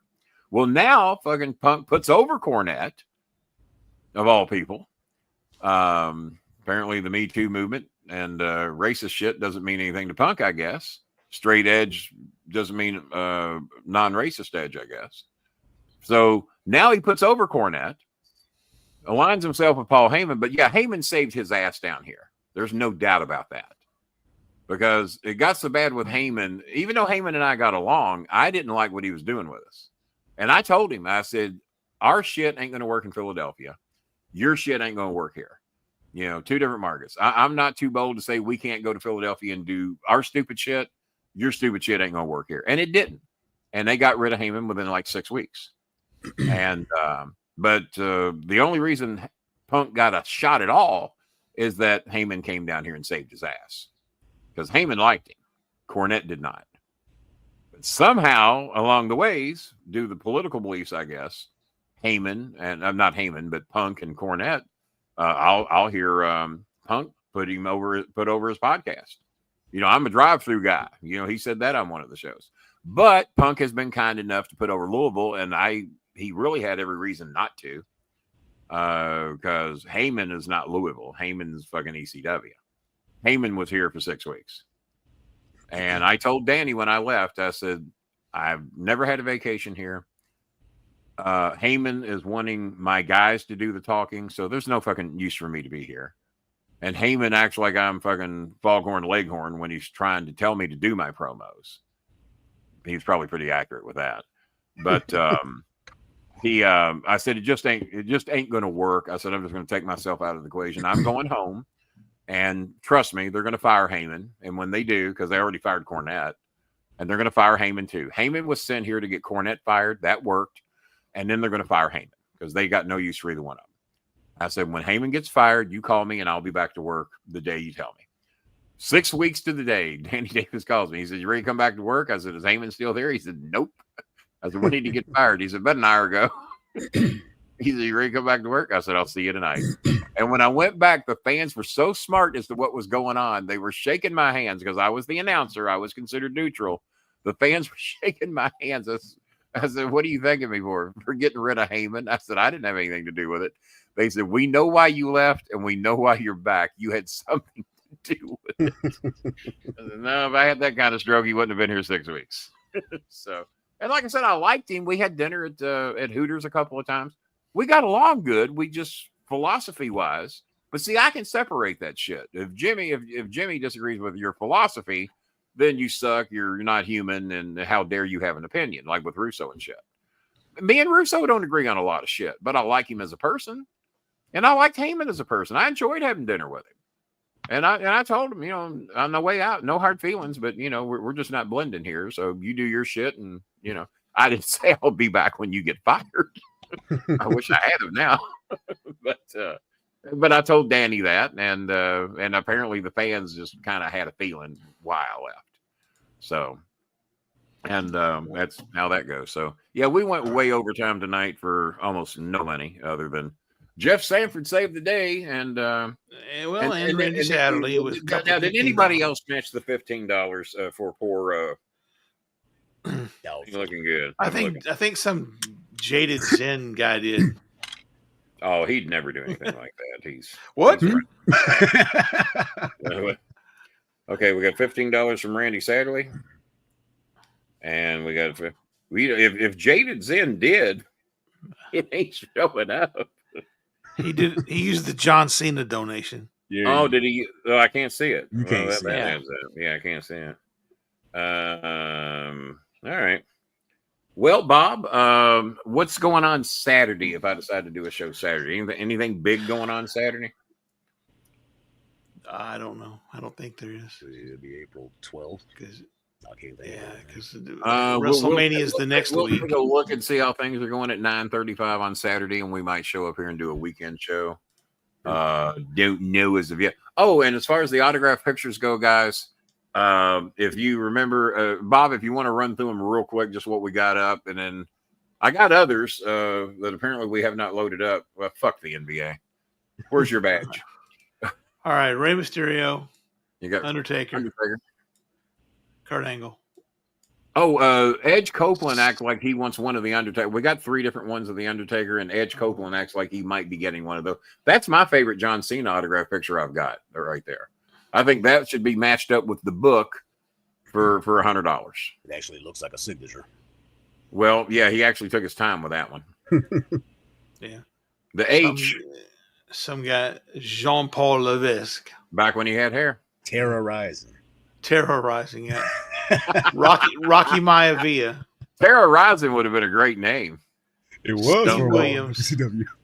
Steve Don't Williams. go. John Cena. That's can't even he's like using his own name. Michael Hickenbottom. Yeah, we got one of those left because Donald got the other. And we will give $20 to anybody that will take that picture off our hands. The Snitsky one. Rikishi. The Snitsky is the Morrison one gone? Donald Flower. Well, I've got 3 of those, and Donald Flowers got one of them as a bonus for all that he's done for our show. He didn't even know he was getting that, but he was so thrilled that he got it, and he said there's the other Undertaker. That's a good one. Dead Man Undertaker. Yeah. That's Dead Man Undertaker right there. Mysterio without a mask. Very rare. I remember when the trolls were broadcasting my shows live. They said, who the hell wants a Rey Mysterio without his mask? Well, you would think a lot of people. Fucking rare. Yeah. Pretty fucking rare. Ain't no one else got one for sale. And then there's the other John Cena. So some guy named and I did get a request for Randy Orton autograph picture. So what I'm going to do, I'm going to write Randy, text him. We have each other's cell phone number, name dropper. And I'm going to text Randy and see if him or somebody affiliated with his family might be able to donate 2 or 3 for autographed Randy Orton pictures that we can put up for auction on the show to help me out with a charity. I think Bob Orton. I think get Randy some Bob Orton pictures while you're at it. Yeah. I might have to reach out to Bob Orton and through Herb Simmons because Herb sees him all the time. And maybe Herb can help make that happen for me. You know what? We got to tell you without me having to bother Randy. And of course, Bret the Hitman Hart. That's a nice picture. You know what? Let's I have an idea. We'll talk about it in the short after show. There's beautiful pictures. Yeah. There's the Hardy Boys. If you see something you like, write me and tell Billy me. says he's going to buy that one. So Billy, which one's Billy buying? He says he's going to buy the Hardy Boys. The Hardy Boys? Okay, well, we'll see. Yeah. All right. So that's the pictures. They're still there. And we still can get your Kenny Bolin Star Maker shoes. Oh, by the way, I also have a Trish Stratus autograph picture here. We haven't sold that yet. You won't sell mine, Demi. Probably not. Probably not. Nobody wants that picture. What's funny is that's the friendliest he's looked. Yeah, that's about as kind as Jimmy never saw him look that kind. Never happened. He almost has a grin on his face. Almost. I'm about to kill somebody. How excited. Almost. So I'm about to screw somebody out of some money. Express one. Are they all legit? No, most of them are fake. That's how we're getting by with it. The Midnight Express is $150 because it's all of them, and it is I'm down to 2 left. One of them's mine. And hell, if it's for charity, I might even let mine go. I mean, but Bobby Eaton meant the world to me and my son. But yeah, there's, I think, 2 of those left. And Bob has one. Bob's got one. And so are they legit? No, we faked all those. It was not easy to get them to fake their autographs on those, but we did everything we could. You know what? The best part was when Jim signed Stan Lane. And God! Signed Dennis Condrey. Yeah, it's all them signing it, but we don't know who signed whose name. Are they legit? Good God! Well, I think it is. I think it is to have all those. Because let's face it, guys, Dennis Condrey's not doing that great these days, and I don't know how many appearances he's doing. Jimmy's terrified to go out in public. Stan Lane has a Filipino wife, so I admire him for that. I'm a little jealous of Stanley Lane. And I chat with Stan's wife more than I chat with Stan. And beautiful Bobby, I'd pay $100 just for Jimmy's. Well, you haven't even bought a membership, so how do I know? Well, I've showed that one with me and Jimmy on the Golden Corral and Bob, if he wants to pay $100 for something. I got 1 or 2 of those left. I'll let you have one of those for $100. And hey, you get mine basically for free. So, there you go. Whatever. So, Jeremy, write my inbox if this is real. Now the question is, Jeremy, are you legit? We're about to find out. Jimmy, too legit to quit. But yeah, if you love Jimmy that much and you'd like to pay $100 for his autograph, you can either get it on the Midnight Express picture for $150, or you can get that one for $100. Because trust me, me and Jimmy are not going to be signing any more pictures together anytime soon or in this lifetime. And so, Jeremy, without a badge or a donation, write my inbox on Facebook or write my email. Without a badge. Right there for you. If you're legit, we're about to find out. I know one of us is. Kenny Bolin at msn.com. Write my inbox. And or you can just send the PayPal, Kenny Bolin at msn.com, Venmo, Kenny Bolin 1, Cash App, Star Maker Bolin. Any of those ways. Just send the money to Kenny and include your address, and you will get that. And you can call me out here if I don't send you your picture. Everyone else has got theirs. Sometimes it moves a little slow. How much is a membership? Can we negotiate a package? We can negotiate a package deal. Write my inbox on Facebook Messenger if you have that. But yeah, I do package deals. I did it for Donald Flowers, who got his pictures. Bob got a couple of little bonuses in his mail the other day. Coltrane, I've sent you something before. What did I send you? Well, the shoes and got sent back. Oh yeah, those Miami Dolphin shoes. Yeah. Yep. And anybody who buys anything from me, whether it's mine, hang on here, Bob. There's Bob's box of membership. Oh, by the way, the first one to physically get one of these, Bob, I gave out 3 of them today. The guy that runs the charity organization here in Louisville that ran into us at Arby's today. So, but the general manager of Arby's, Michael, got the first boss card that was not already named Bolin or Bob. So I don't have one. I don't guess you even have one, do you? No, because they went directly to you. Because they got sent directly to me. Well, next time I mail you something, we'll make sure you get this. All right, so coming 2020 of them. Being as you bought and paid for them, I guess we can send you a few. Yeah. And so anybody that orders anything, they get the boss card. And I only have 15 of these left. And this is a replica flag of what hangs over my porch, the Bolin Services Incorporated, to where we are now, the 501c3. Do we have the incorporated logo, Bob? Do we have that? It's there in the... That's the regular. And there it is. That's the Bolin Services Inc. logo.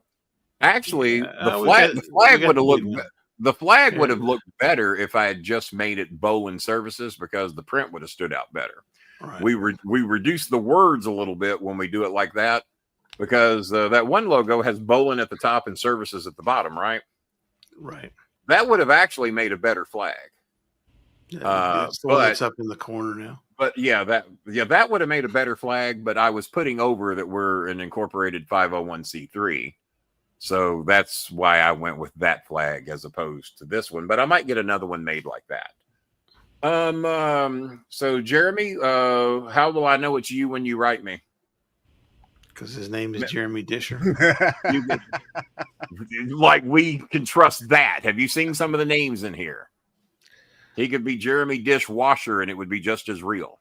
So, let's see here. But yeah, let me know if he sends you $100 in Cash App, you'll know it's him. But he would have not gotten the opportunity to negotiate a package deal. Well, see, $100 is the down payment. That's the down payment to negotiate with, right? Okay, I got you. That's the negotiations fee. It's the negotiation. There you go. You better buy those pictures, or I'm going to tear up your ass 140%, bitch. There you go. See how that works. All right, we'll be back on maybe Saturday. If not, we'll be back on Tuesday. We can do here for tonight. Jeremy, write me or contact me through either Facebook Messenger, Twitter, at Starmaker Bolin is on Twitter, and the email you see right there, KennyBolin@msn.com. Blue Sky, although he never ever bothers. I never. You could write me on Blue Sky, but I might find out about it in the 2028 elections because I just don't go over there much. There's some people over there that got 30,000 followers that don't have a remote ounce of fame to their name, And I ain't got dick over there, so I don't. I haven't even signed up. But then again, I don't follow everybody back, and I hear that's kind of the secret. Like if you got 30,000 followers, you're probably following 30,000 people, and I don't do that, so I don't know. What do you do? All right, so do you do? Oh, my book. So if you order the book, or if you order anything at all from us at all, the autograph pictures, it is a real book. It's a real one. If you order anything at all, you will get your boss card, and until supplies run out, the Bolin Services replica incorporated flag. Do you have any autograph pictures of Simon Dean? Oh God, now we know it's a work because nobody would ever ask for that. He is not doing shit. Yeah, I do, and that's free. You ain't a bit more gonna buy anything than the goddamn Man in the Moon. But yes, I do have. I do have one, and it's free. So, Simon Dean, Jeremy, the membership is something you get at YouTube or through YouTube. Yeah, you got to get watching. If you're watching on a iPhone, I think he just trolled himself out because nobody has ever asked for a Simon Dean autograph. Well, they would have said Nova if anything, and he would have said Nova. He would have. Yeah, it's Chris Schmidt. Yeah, there you go. Just in case it's a legit. Go to the iPhone. Open up. It's just in case it's legit. In the odd shape. Here's how you get a membership. The Gene Snitsky autograph will go before a Simon Dean one goes. And we can't give the Gene Snitsky one away. I tell you what, if you actually send the $100, I'll throw in Snitsky and Simon Dean. How about that? If you do the 150 for the Midnight Express, you get Simon Dean and Snitsky for free. You can't beat that deal. And then your wife or whomever you said wants Snitsky will be which that comment, however, reminds me. Becky wanted us to shout out that kid. Beckham something. Bendham. The kid that's having the cancer. Yeah. Beckham. Hey, kid, we are rooting for you. Absolutely. Good thoughts and healing wishes to you, my friend. And Kenny will be there any moment now to visit you in the hospital. Okay, Coltrane, you're a gambler. What are the odds Jeremy Disher actually gets that Midnight Express picture? What are the odds? The over and under is pretty low. You ain't betting any money, are you? Oh, hell no. He's a gambler. He's a gambler. Jeremy, prove him wrong, baby. I'd you say prove 1 him in wrong. 100. Because if you buy the Midnight Express picture, Simon Dean's free, and if you want Gene Snitsky, you let me know. Well, so Coltrane says it's 100 to 1, right? 100 to 1. Oh, that's big money. So now, hang on. If he does it, spends the 150, Coltrane now owes you $15,000. $15,000. That's good. That's good. Oh, I'll write the check. Like I'm gonna see. I think I got as good a chance of seeing one as I do the other. But we'll see. Jeremy can prove you all wrong. All right, but I was almost buying it until he asked for a Simon Dean autograph. Yeah, his wife wants it? That's almost like one of the Bash and Booger action. My wife loves that guy. That's a good reason to divorce your wife, right there. I know attorneys. Why do you want to divorce your wife? Well, she likes Simon Dean. Dismiss. You're free to go. You're free to go. I will take the Gene picture. No, you won't, Randy. We're going to throw it into with Jeremy's Simon Dean picture. Well, we'll see who comes up with it. We did say good day. I was kind of joking, Randy, but we'll work out something very affordable for you on the Gene Snitsky picture. Let's see. Can you please the Simon Dean picture? I mean, I guess if you got naked and danced for it, but I told you if you want the Simon Dean picture by the midnight, you can have the goddamn thing. You please it. I mean, I can't get any better for you than that. Do it. I don't have it physically in front of me. It's in a folder somewhere. But if I do a show Saturday night, I will show the Simon Dean picture. But it's him looking like a goof, looking like Simon Dean, and with the signature Simon Dean written on it. I can't do you any better than that. Nobody has ever asked. No, I'll show it Saturday. We've been trying to get off here for 2 hours, so I'll show it then. Jeremy, what state are you from? In honor of Sparky Anderson. Don't say the state of denial, and I don't mean the one by the river. Confusion. Oh, I'm from real quickly, Jeremy, what state are you from? We don't have a delay on you guys tonight. What state are you from, Jeremy Disher? His wife loves Simon Dean. Blame his poor wife. I saw some short on Facebook featuring Simon Dean where he's talking in the ring about how if you're a wrestler and you've never been a promoter, you don't know what it's like to put your own money out to do something. I'm like, what the fuck? He don't either. Yeah. He's never promoted. Isn't that any small business? Yeah, you don't put your money out. He's been in the banking business since WWE got rid of him. Pretty much just doing banking shit and hating Mexicans. Yeah, that's probably it's not Schmidt, it's DJ Eric. And we're trying to keep ratings up on this show. You want me to show the Simon Dean picture? What are you trying to do to my channel? All right, well, you're not answering, so we're done. Good night. Yeah, we'll we Saturday tried. maybe. You won't tell us which state you're from. Hey, State of denial. In the street.